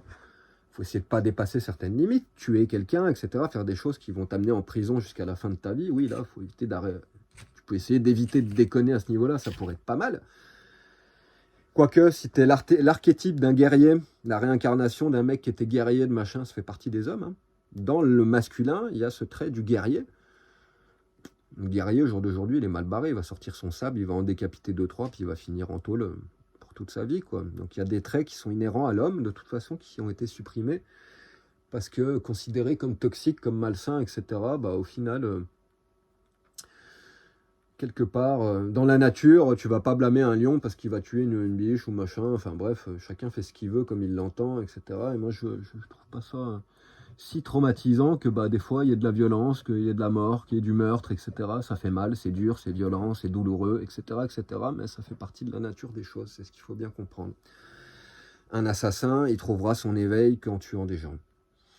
Un médecin, il trouvera son éveil qu'en soignant les gens. Un musicien, il trouvera son éveil qu'en jouant de la musique. Un menteur, il trouvera son éveil de menteur qu'en mentant aux gens, etc., etc. Tout est valable, tout a sa place dans cet univers. Et il n'y a même pas à le dire, en fait. Si tout cela existe, c'est bien parce que ça a sa place et parce que ça doit être comme ça. Le problème des lois d'aujourd'hui, de la civilisation, du gouvernement d'aujourd'hui, c'est que c'est lui qui te dit ça doit être comme ça c'est bien, ça c'est mal, ça c'est bien, ça c'est mal. C'est un tissu de conneries, un tissu de manchons qui est fait, qui est construit dans son intégralité pour leurs propres bénéfices, leurs propres avantages, leurs propres intérêts, pas pour les tiens. Donc tu dois remettre en cause impérativement tout ce qu'ils te disent, tout ce que tu entends, tout ce qui vient de ces gens-là, tout ce qui vient du pouvoir, tout ce qui vient, tu dois absolument tout remettre en cause, tout expérimenter par toi-même. Tu n'as pas besoin qu'on te dise quoi que ce soit, tu n'as pas besoin qu'on te dise comment te comporter. Crois-moi, dans les villages avant, s'il y a un mec qui partait en couille quand tuait un autre, il y avait des conséquences. Il n'y avait pas de police, il n'y avait pas de gendarmes, il n'y avait pas de trucs. Il y avait des conséquences. Il se faisait exiler, il partait dans le désert sans fringues, il y avait des conséquences. C'est comme ça. Les gens, ils sont pas... C'est pas parce qu'il n'y a plus de gendarmes demain, qu'il n'y a plus de police nationale, qu'il n'y a plus de trucs, que tout va partir en couille et que les gens ils vont s'entretuer à la machette. Hein. C'est pas vrai. La vérité, tu le vois bien, quand il y a une baston dans la rue, il y a toujours plein de mecs qui arrivent, qui séparent les gens, etc. Ça, c'est la vérité. L'homme, il tend vers la paix, vers l'amour, vers la compassion et vers l'entente. On n'aime pas voir de la violence, on n'aime pas voir du sang, on n'aime pas voir de la guerre, etc. Les seuls qui aiment bien voir ça, c'est les gens du gouvernement, les gens de l'armée, les militaires, les gendarmes, les flics, etc. Eux, ça les dérange absolument pas. Ils sont formés pour ça, pour ne pas penser, pour ne pas avoir d'émotion, pour ne pas être dans l'émotionnel, dans la compassion, dans l'amour, dans le respect de l'être humain, dans le respect de la nature, le respect de la vie. Ils sont formés pour faire en sorte que si on leur dit va matraquer la petite vielle là-bas qui est en train de manifester, ils iront matraquer la petite vielle, l'agriculteur, le teufeur dans son champ, le machin, le truc. Voilà pourquoi moi j'ai une dent contre ces gens-là, ok? On parle tous de la Deuxième Guerre mondiale, 39-45 et tout, les SS, t'en penses quoi des SS, la Gestapo, ok? Il y en a plein, ils n'ont pas été forcés d'aller là-dedans, ils y sont allés d'eux-mêmes, ok? Tu les excuses? Ben là c'est pareil. J'en parlais hier avec ma mère, elle avait du mal, hein. Elle a bloqué, elle fait non mais moi, machin, truc, toi quoi? Tu aimes les voir? À chaque fois que tu les vois, c'est pour te mettre une amende. À chaque fois que tu les vois, c'est pour te contrôler de machin, de trucs qui t'ont déjà aidé pour quoi que ce soit. Et t'es encore là à les défendre? T'es encore là à les défendre, ces gens-là? Qui ont fait le choix de devenir les petits esclaves, là, les hommes à tout faire du gouvernement? Sous prétexte d'un mensonge national qu'on nous vend depuis l'école, depuis les films de cow-boys quand on est gamin. Allez, moi je veux faire policier parce que je vais sauver, je vais aider les gens. Putain, mais réveille-toi, quoi. Quand tu deviens policier, quand tu deviens gendarme, tu vas pas aider les gens, tu vas leur faire du mal, tu vas détruire ton karma et tu vas bousiller, tu vas entacher un petit peu le leur. Tu fais du mal, tu crées du stress, de la détresse. La vérité, c'est que la plupart des flics, ils servent à rien d'autre qu'à mettre des amendes. J'étais à Chalon-sur-Saône cet hiver, il y a eu une tentative de vol à côté de mon camion, j'ai appelé les flics à 1h du matin, ils sont jamais venus. Le mec, il a passé 1 heure dans la bagnole à essayer de la démarrer, une Tesla électrique, il n'y est pas arrivé, il est reparti, les flics ne sont pas venus, il a passé 1h30 là, quoi. Et tu penses toujours qu'ils sont là pour te défendre, pour machin, pour truc, quoi. Tu vois le problème de violence dans les couples, ils viennent, ils en ont rien à foutre, quoi. Ils en ont rien à caler, ils font ce boulot parce qu'ils sont pas formés, parce qu'ils n'ont pas d'éducation, parce qu'ils n'ont pas de diplôme, parce qu'ils n'ont pas d'autres solutions, et qu'ils veulent juste un petit peu de thunes, et ils vont mettre toutes leurs valeurs de côté pour aller appliquer les valeurs du gouvernement, quoi. Et au lieu de venir aider, d'être la main du peuple, ça devient les bourreaux du peuple. C'est ça la vérité. C'est ça la réalité d'être policier aujourd'hui, d'être gendarme. C'est ça la tristesse de ce délire, quoi. Et le pire, c'est que c'est nous qui les payons avec nos impôts, quoi. Tu te rends compte du délire? Ils passent leur temps à se planquer au bord des routes avec des radars, des machins, mais même si tu roulais à 100 au lieu d'être à 80, moi je trouve ça débile, c'est pas bien, je le fais jamais avec le camion, je respecte toujours, quoi. Mais quand bien même, toi tu le fais. Bon, les connards qui roulent à 150 là où c'est limité à 80, etc., c'est pareil, eux, ils méritent, mais peut-être pas d'aller en prison, mais une bonne grosse amende, quoi. Enfin, c'est clair. Mais quand bien même, toi, quand tu te prends ton amende pour 100 km/h à la place de 80, au final, ça va t'empêcher de recommencer? C'est une sentence tellement énorme, tellement grave, tellement traumatisante que tu vas pas le refaire? Mais non! Même le système des amendes, il fonctionne comme ça. Réalise! Réveille-toi! Ils te les mettent, mais pas trop piquantes, pour que t'en reprennes d'autres. Parce qu'ils s'en foutent de la sécurité routière, ils s'en foutent que les gens ils crèvent du tabac, de machin, mais ils s'en cognent comme de l'an 40. T'as pas compris ça encore? Tout ce qu'ils veulent, c'est du pognon. C'est ça qui les intéresse. Ils ont été foutus de vacciner la moitié de la planète juste pour faire du fric, quoi. Putain, il y a un moment, faut se réveiller. Bref. À chaque fois, je pars dans tous les sens, quoi. Mais je pense qu'il faut ces débats, il faut qu'ils émergent, il faut que ça arrive à devenir global, généralisé. Ça n'arrivera pas jusqu'à la télévision, des débats comme ça. On le sait tous, tous les médias, ils sont achetés par les millionnaires, par ces gens qui ont mis ce système pourri en place. Donc les seules manières que ce débat il commence à devenir national, démocratisé, c'est à travers les mecs comme moi, je suis désolé. Donc je vais rabâcher, je vais répéter encore et encore et encore jusqu'à ce que ça rentre, quoi. Il n'y a pas, je lâcherai rien, parce que moi, ma planète, je l'aime, mes arbres, je les aime, mes amis, je les aime, ma femme, je l'aime, ma famille, je l'aime, j'aime tout ça, je trouve ça merveilleux, c'est magique. Et plus ça va, plus j'ai du mal à en profiter, parce que leur système de merde, là, il a tout pourri. Donc je lâcherai rien.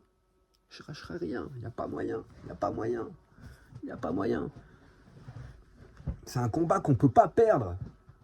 Si on le perd, bah on perdra de toute façon, quoi. Si on perd ce combat, on disparaîtra en tant qu'espèce, quoi. Donc, à ce niveau-là, moi, je peux plus rien faire, hein, c'est comme ça, quoi. Alors, c'est tentant de dire, bah ouais, je vais pas me pourrir la vie, je vais pas me machin, je vais pas me truc, je vais m'isoler, moi aussi, je vais m'acheter mon terrain, je vais m'acheter ma baraque dans la montagne, je vais faire ma petite vie, mon potager, mon truc, et puis au petit bonheur, la chance. Mais il y a un moment, ce que je te disais tout à l'heure, t'es un maillon de la chaîne, quoi. Tu peux t'isoler autant que tu veux, hein.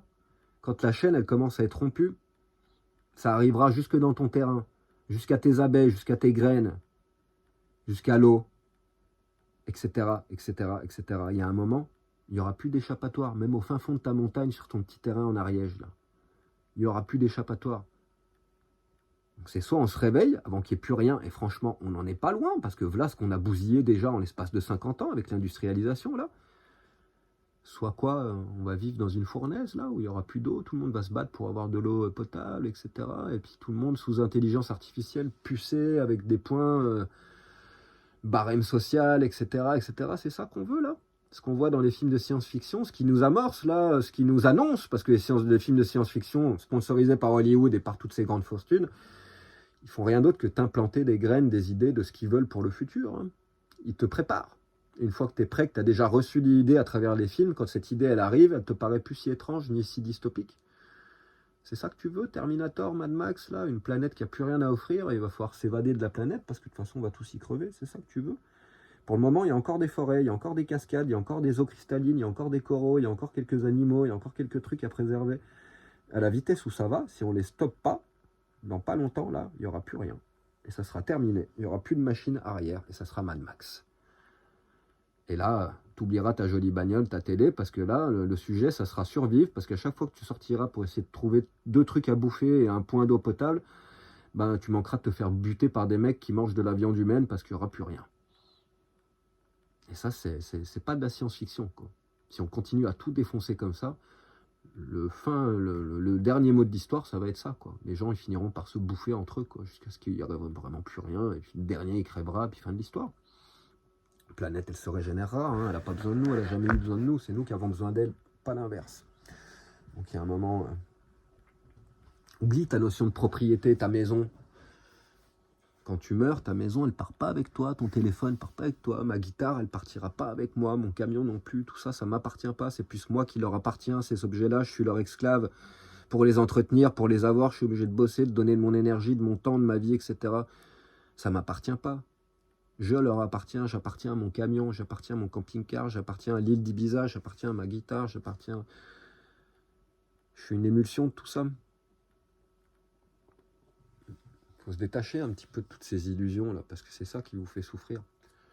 Et moi c'est pour ça que plus ça va, plus je suis heureux, plus je me sens bien, équilibré, balancé, même si dans ce monde souillé et dégueulasse, c'est de plus en plus compliqué, parce qu'à chaque fois que je descends à ma plage, en ce moment c'est tempête sur tempête, bah, c'est des tonnes de plastique qui débarquent. Ça commence à me casser les noix tout ça, mais c'est pas d'hier. Pas d'hier, quand j'étais gamin, on allait à Antibes, à Juan-les-Pins, en vacances, il y avait encore des crabes, des étoiles de mer, etc. Il y a déjà pas mal d'années que j'étais retourné chez ma grand-mère, il n'y avait déjà plus rien, il n'y avait plus un crabe, plus une étoile de mer, c'était mort, c'est vide. Ici, à Ibiza, c'est pareil, il n'y a pas un corail, il n'y a rien, de temps en temps, tu vois une étoile de mer, il n'y a presque plus rien. C'est ça que tu veux, c'est ça que tu veux, juste pour ta bagnole, ton confort, ton truc, mais le prix de ta bagnole, ton confort, c'est ça, c'est ton foyer qui est explosé, c'est pas voir ta femme parce qu'elle est au boulot, c'est pas voir tes gamins parce qu'ils sont en train de te faire lobotomiser à l'école, de se faire formater pour devenir des bons esclaves. C'est ça que tu veux?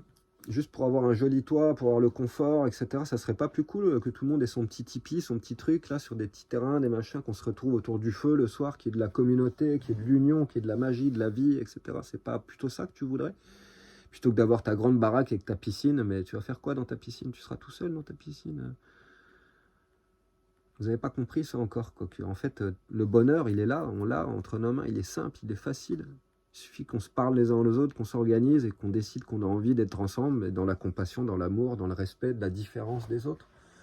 Et à chaque fois que moi, j'en vois un qui met un commentaire, qui essaie de me bâcher, de me détruire, de machin, de trucs, je me dis, c'est triste. Encore une personne qui n'a pas compris que, de départ, ce type de réaction, ce type de comportement, ça fermente, ça vient alimenter tout ça. Ça vient alimenter la bête. Arrêtez de juger les autres, ça sert à rien. Arrêtez de me juger, ça sert à rien. Juge-toi toi-même. Moi, c'est ce que je fais. Je ne juge pas les autres. Je parle de certains sujets. Quand je parle de ces sujets-là, je ne suis pas en train de juger les hommes ou les femmes. Je débat, je parle de ces sujets-là. Ce qui concerne du jugement, la seule personne que j'ai toujours jugée tout au long de ma vie, c'est celle-ci. Et il n'y en a pas d'autre. Je n'ai jamais jugé personne. Je n'ai jamais estimé que telle ou telle personne était méchante ou mauvaise ou pourrie. Jamais. Même le pire de mes ennemis. Je suis toujours arrivé à toucher, à comprendre que c'est des gens avec des traumas, des machins, et qui répercutent leur mal-être sur moi. J'en veux pas à mon ex-femme, j'en veux pas à un tel qui m'a volé, j'en veux pas à un tel qui a fait ça, etc. Tout le monde a ses démons, tout le monde a ses réalités. Il faut bien arriver à comprendre ça, quoi. Je suis pas la science infuse, ma réalité, c'est pas la réalité. Je suis pas Bouddha, j'ai pas médité pendant 7 ans sous un arbre, j'ai pas touché la réalité ultime. Je suis en recherche de moi-même, de compréhension. Et cette recherche, elle est mise à dure épreuve à cause du système qui nous entoure. Et voilà pourquoi très très peu de personnes ont le luxe de rentrer dans ce genre de recherche. Le peu qu'ils le font, c'est les millionnaires d'Ibiza qui sont tous dans le conscious community, la communauté consciente, le spirituel. Ils sont tous avec des beaux vêtements, des bons trucs, mais croyez-moi, ces gens-là, c'est les pires. C'est bien triste. Par contre, ils ont tellement de pognon qu'eux, ils peuvent faire des cérémonies toute la semaine, des méditations, du yoga, du breathwork, des bains de glace. C'est la mode, Ibiza. Ils ont tous un bain de glace dans la piscine, un sauna, un hammam. Ils font des temazcals, etc., des constellations familiales, etc., etc. Super dangereux. Ils sont toujours dans le soi, dans l'ego, dans moi. Ils veulent se soigner, ce machin, ce truc. Comme ils sont à l'ouest. Hein. Ils sont persuadés que c'est eux la solution, alors que c'est une des grosses parties du problème. Bref, t'as envie de devenir quoi, toi? Pose-toi la question. Moi, je suis juste un homme. J'aimerais juste, maintenant que j'ai trouvé ma guitare, que je me sens épanoui dans mon art, dans ma vie, trouver la conjointe, ma sirène magique, qui m'accompagnera sur ce chemin merveilleux. Et croyez-moi que mon chemin, il n'a pas été simple, il n'a pas été doux tout le temps. Il a été chouette et dense et joyeux. Et la personne qui va m'accompagner, elle va en voir de toutes les couleurs. Ça, c'est sûr. Et je pourrais enfin en profiter parce que j'ai résolu beaucoup de choses dans moi. J'ai fait un énorme travail qui fait que je pense que la prochaine fois, je vais pouvoir toucher de nouvelles dimensions de l'énergie du couple. Et j'espère que ça sera la dernière et que ça sera enfin la personne qui m'accompagnera jusqu'à la fin de mes jours.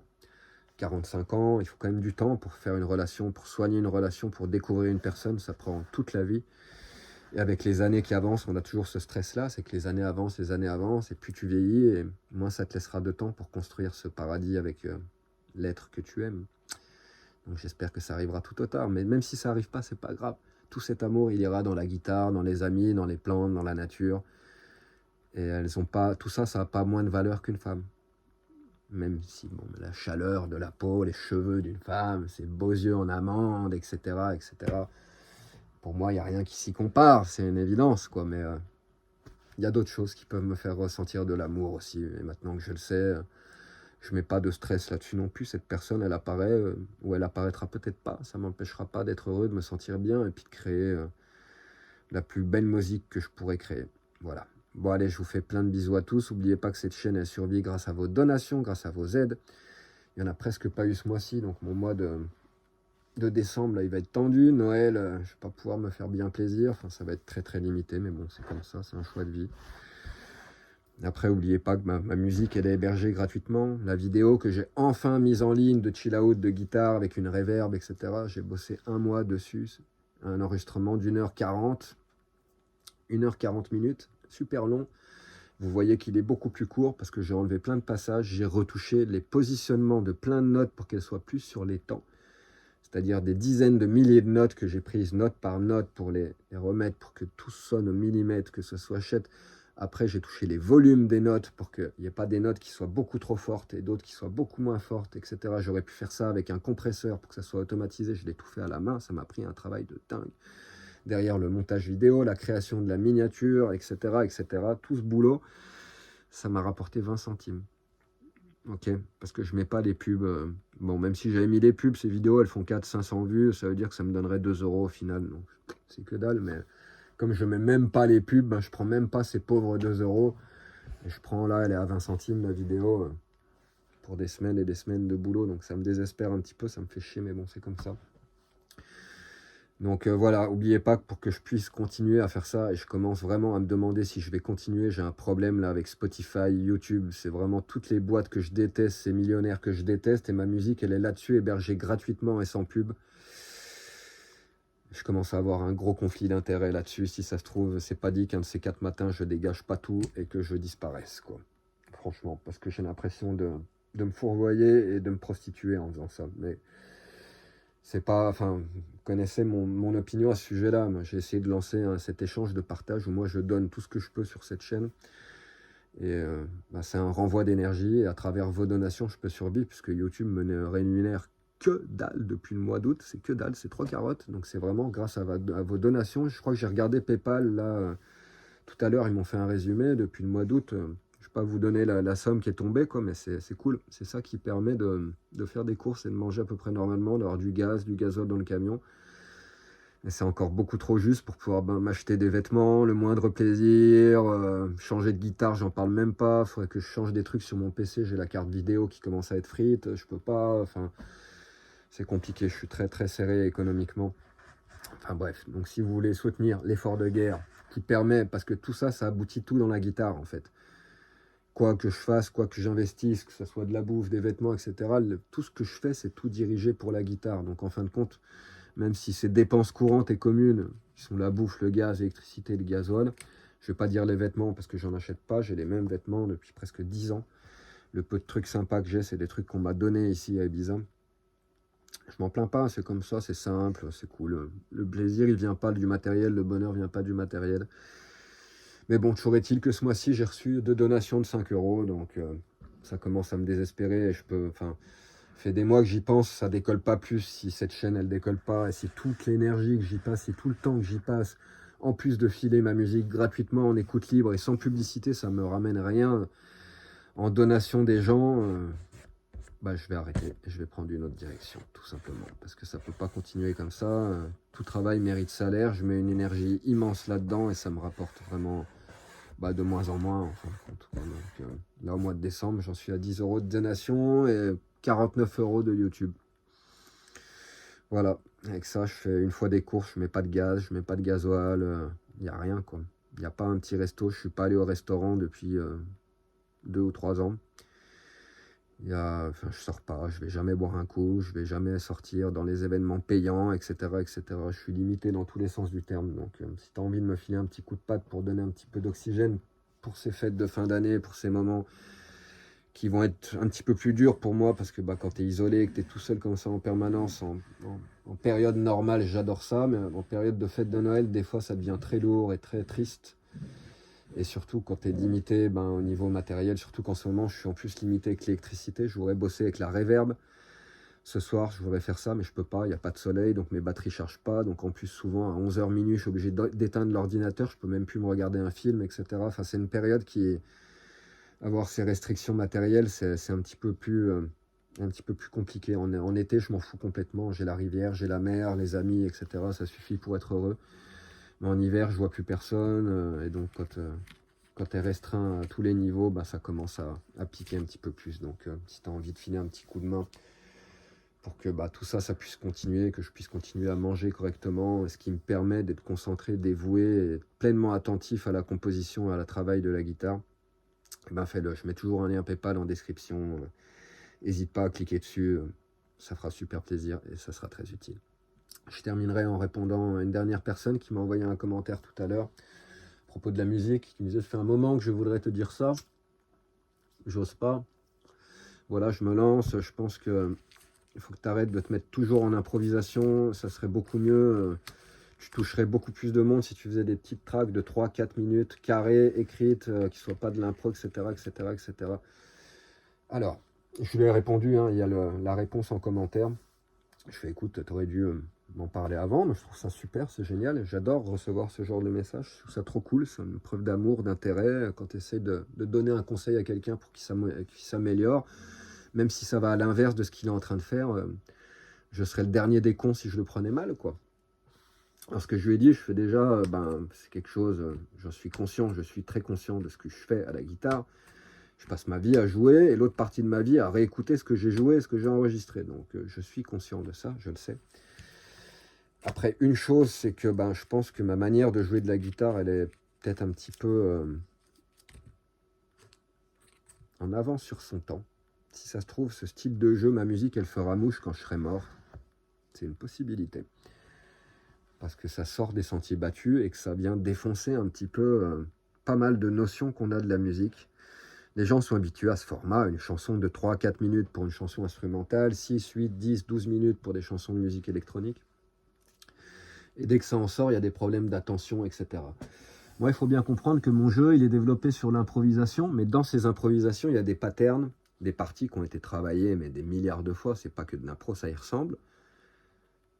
Mais une grosse partie de ces impros ne sont pas de la vraie impro. Pas du tout. C'est des patterns, des choses qui sont travaillées. Je sais que ça va ensemble, que ça colle, etc. Tu as l'impression que c'est de l'impro. C'est là que je fais bien mon travail, en fait, quoi. Ben non, je joue jamais 2 fois la même chose, on est d'accord. Je me donne beaucoup de liberté. C'est pas de la pure impro. Il y a des fois, si, il y a certaines sessions, et je dis, c'est écrit, etc. Il y a des moments où je me lâche complètement, je vais chercher des idées. Et alors là, c'est de l'impro totale. Il y a beaucoup de passages qui sont très travaillés. Si tu écoutes un petit peu mes enregistrements passés, tu vas reconnaître les passages qui se répètent, qui se développent, qui commencent à s'affiner, Et en fait, cette manière de jeu, j'appelle ça de la guitare progressive. Ça n'existe pas encore. C'est pour ça que je dis que c'est un peu visionnaire. Je lance une tonalité, un pattern, je développe, je brode, etc. C'est progressif. Et la musique progressive, tu ne peux pas la faire rentrer dans un format de 3-4 minutes. Ça ne marche pas, sinon c'est pas progressif. C'est un petit peu le truc. Mais c'est ma manière de jouer. Moi, c'est ma manière d'appréhender la guitare. C'est la musique qui me passe dans la tête, dans le cœur. C'est ça que je transcris. C'est ce qui marche. À chaque fois que je sors ma guitare, je ne me fie pas trop à ce que j'entends de YouTube, déjà. Déjà parce que vous n'avez pas la guitare en face de vous, vous n'entendez pas le vrai son qui est là, vous ne sentez pas son énergie. Ce que je sais, c'est qu'à chaque fois que je sors la guitare ici, c'est des compliments, des applaudissements, etc. Il n'y a pas une fois où je sors la guitare en public, il n'y a pas des gens qui viennent me remercier. Enfin, il n'y a jamais eu personne qui s'est plaint de ma musique, bien au contraire. C'est des océans de remerciements, etc. etc. Ma musique a un impact qui est très fort sur les gens. Justement pour ça, parce qu'elle ne suit pas de schéma connu, elle rentre dans aucun cadre. Et c'est ce qui lui donne toute sa force, parce qu'à travers cette manière d'improviser, c'est pas pour rien que je joue comme ça, c'est que ça me permet de m'adapter en temps réel à ce que je ressens. Et ce que je ressens, c'est provoqué par mes émotions, mais aussi par l'environnement extérieur. Autrement dit, le fait de développer une habilité extrême à l'improvisation, comme je suis en train de le faire, comme j'essaye de le faire, ça me permet de m'adapter à toutes les situations. Et croyez-moi, il y en a plus d'un qui a halluciné à faire passer de la musique pendant 10 heures et que moi je sois 10 heures sur la guitare et chaque chanson qui passe, il me faut 2 secondes environ pour choper la tonalité et je commence à me coller sur la chanson et je développe sur la chanson des trucs qui n'ont rien à voir avec la musique que je joue. C'est un des trucs que je fais très bien. Je ne peux pas me mettre sur YouTube parce que je serai obligé de me servir de la musique des autres. C'est un des exercices où j'excelle. Et donc, le fait d'être constamment en improvisation, c'est ça, c'est que moi, en temps réel, si je suis super adaptable, je peux jouer avec n'importe qui, n'importe quoi, à part peut-être les jazzman, parce que c'est trop codifié, et que c'est trop... Même la musique classique, même Chopin, Bach, etc., tant qu'il n'y a pas des dérivations de tonalité, des ponts entre tonalités qui sont trop brefs, trop rapides, toutes les 2 secondes, comme c'est souvent le cas, j'arrive à accompagner des trucs que tu n'imagines même pas, et ça vient de ça en fait, ça vient de ma manière d'improviser, de ma liberté que je me donne dans le jeu. Alors, ça ne veut pas dire que je ne suis pas conscient qu'effectivement il faut être versatile, et le futur, pour moi, s'annonce comme ça sera beaucoup plus de composition. J'ai 2 pièces de musique classique espagnole qui ont été écrites, qui sont écrites, il y en a une, les 2 elles ne sont pas finies, je crois qu'il va y avoir des pages en plus, quoi, mais j'y vais doucement. En plus, elles sont extrêmement dures à jouer. Il y en a une, elle a été écrite il y a 2 ans, je ne la joue pas encore très bien. C'est extrêmement dur, c'est plus dur que Chopin, c'est plus dur que Bach, c'est plus dur que Regondi. J'ai mis la sauce sur la difficulté technique à la main gauche, c'est une horreur. C'est magnifique, mais c'est extrêmement dur à jouer. Il va me falloir des années avant de les jouer proprement. Enfin, maintenant, je peux peut-être pas un coup d'une traite. Des fois, ça arrive que je sorte le morceau et que ça sorte super bien. C'est rare. Mais je ne vais pas tarder à vous faire les enregistrements. Peu importe si ça ne sort pas d'une traite, je ferai passage par passage, je recouperai et je compilerai ça ensemble. Ça ne s'entendra pas et ça sera absolument pareil. Parce que j'ai poussé loin la difficulté, la complexité du toucher. Comme je suis conscient que j'ai une certaine facilité avec les choses compliquées, là je me suis dit, allez, on va compliquer le truc au maximum. C'est l'occasion, quand tu écris, ça te permet de détailler, de complexifier ce que tu ne peux pas faire en improvisation. Donc j'ai mis le paquet et je peux vous dire que c'est complexe. Je les ai mis en ligne sur des sites de compositeurs. Ceux qui ont vu ces partitions, putain, il faudrait que tu nous envoies la vidéo, le son, parce que c'est injouable, quoi. C'est pas loin d'être injouable. Mais donc voilà, le futur pour moi s'annoncera énormément comme ça. Je vais écrire de plus en plus de pièces de musique classique ou voire flamenco, etc., etc. Forcément, ce sera des pièces. Dans le cas de celle-ci, on a une, je pense qu'il lui faut bien 5-6 minutes pour qu'elle soit jouée en entier, mais c'est pas une improvisation de 40 minutes ou d'1 heure et demie. Donc ça va rentrer dans le cadre que ce follower me disait tout à l'heure. et dans ce format-là. C'est pas une volonté de moi de rentrer dans le cadre pour faire adhérer le plus de personnes possible à ma musique. C'est une des facettes de mon travail que je trouve très intéressante, la composition. Et donc, forcément, je vais être amené à y venir. Mais aujourd'hui, ce que j'ai qu'une envie, c'est jouer avec les gens, improviser, etc., etc. Et j'ai pas forcément envie d'être là à répéter un répertoire que je connais par cœur, de morceaux de 4 minutes qui tournent en carré, etc. Mais c'est très intéressant, j'adore ça. Et plus je vais vieillir, plus je vais le développer et plus je vais y venir. Donc, le futur de ma guitare, il y aura énormément d'écriture et il y aura beaucoup plus de petits morceaux de 4 minutes. Je pourrais en enregistrer plein. Je connais plein de petits morceaux de musique classique, de Tárrega, de Regondi, etc. Il y a plein de trucs que je joue super bien, que je pourrais enregistrer, mais je ne le fais pas. Je vois pas l'intérêt d'enregistrer ma version de la musique de quelqu'un d'autre. C'est un compositeur qui a fait ça, c'est sa musique. Et ma version sera rien d'autre que mon interprétation. Il y en a plein qui sont superbes sur YouTube. Après, forcément, j'aime bien ma manière de les interpréter. Donc, il faudra peut-être qu'un jour, je le fasse quand même. Je le ferai peut-être avec Regondi, avec Barrios, avec Tárrega, etc. C'est tous des trucs qui sont très complexes à jouer. Donc en plus, il y a un défi technique. Et ça rentrera dans ce cadre-là. Donc effectivement, je suis tout à fait d'accord avec cette personne-là qu'il faut aussi que mon travail s'oriente de cette manière-là, que ce soit un petit peu plus cadré et pas tout le temps dans l'improvisation et dans l'étalage d'émotions et dans la... Effectivement, je suis conscient et j'y travaille énormément. Même si vous ne le voyez pas, parce que entre le moment où je travaille un truc et le moment où je commence à le mettre en ligne, c'est 2-3 ans qui se passent. Je ne présente pas les choses tant qu'elles ne sont pas aux petits oignons. Quoique, je suis obligé, parce que jamais rien n'est parfait. Et comme moi, je ne joue pas depuis très longtemps, ça fait 6 ans que je suis vraiment sur la guitare, 7 ans en réalité, mais la première année, j'ai rien foutu. Donc ça fait 6 ans que je suis au taquet sur la guitare classique. J'ai commencé à 38 ans à vraiment bosser. Donc t'imagines bien que pour moi, ma musique, elle est pourrie pour le moment. À chaque fois que je réécoute, je suis là, ah non, ça va pas, ça va pas. J'entends que des trucs qui vont pas, quoi. Donc à un moment, si je veux publier quelque chose, je peux pas publier que des trucs qui soient vraiment aux petits oignons. Mais quand je publie un truc, j'estime que c'est mieux sorti à ce moment-là, ou qu'il y a quelque chose d'original, ou qu'il y a une belle idée à un moment, il y a un pattern incroyable. Mes enregistrements, ils sont pas parfaits. Mais perdus au milieu de ces enregistrements, il y a des diamants bruts. Il y a des trucs qui n'ont jamais été joués, il y a des tonalités qui n'ont jamais été jouées, ou presque, il y a des patterns qui n'existent pas, il y a des manières d'appréhender les cordes, de se déplacer sur le manche qui n'existent pas. Il y a des choses que j'estime de ma propre analyse qui sont vraiment incroyables. Le problème, c'est que pour le moment, je n'ai pas le niveau encore pour faire en sorte que ce soit 1 heure ou 1h20 de choses incroyables comme ça. Donc ça brode souvent à côté. Tu le sens quand je brode, je recherche, je répète la même note, je fouine, etc. Parce que je suis en train de construire en temps réel. En plus, j'ai une très mauvaise mémoire. Même la pièce que j'ai écrite il y a 2 ans, que j'ai déjà joué 1 milliard de fois, je fais encore plein d'erreurs. Pas parce que je ne peux pas la jouer, parce que ma mémoire me joue des tours et que j'arrive à un passage et merde, je ne sais plus où aller. J'ai une mémoire de merde. C'est lamentable. C'est aussi pour ça que, étant conscient de ce problème-là, j'essaye de travailler la mémoire autant que possible, mais pour moi, ça reste toujours beaucoup plus agréable de travailler sur les tonalités. Et même ça, j'ai du mal à me rappeler de mes tonalités. J'ai mon petit carnet, j'ai une quarantaine de tonalités qui sont notées là en tablature, celles que je me sers tout le temps. Il y en a certaines que je commence à connaître par cœur, mais c'est très difficile. J'ai une mémoire de merde, j'ai beau répéter 1 milliard de fois, c'est compliqué, j'ai du mal à imprimer, je ne sais pas pourquoi. J'aimerais arriver à débloquer ça, peut-être à travers la méditation, le yoga. Il y a peut-être des manières scientifiques, techniques, pour que je puisse arriver à débloquer un petit peu ce problème de mémoire qui vient du fait que j'ai fumé beaucoup trop de pétards quand j'étais jeune, j'imagine.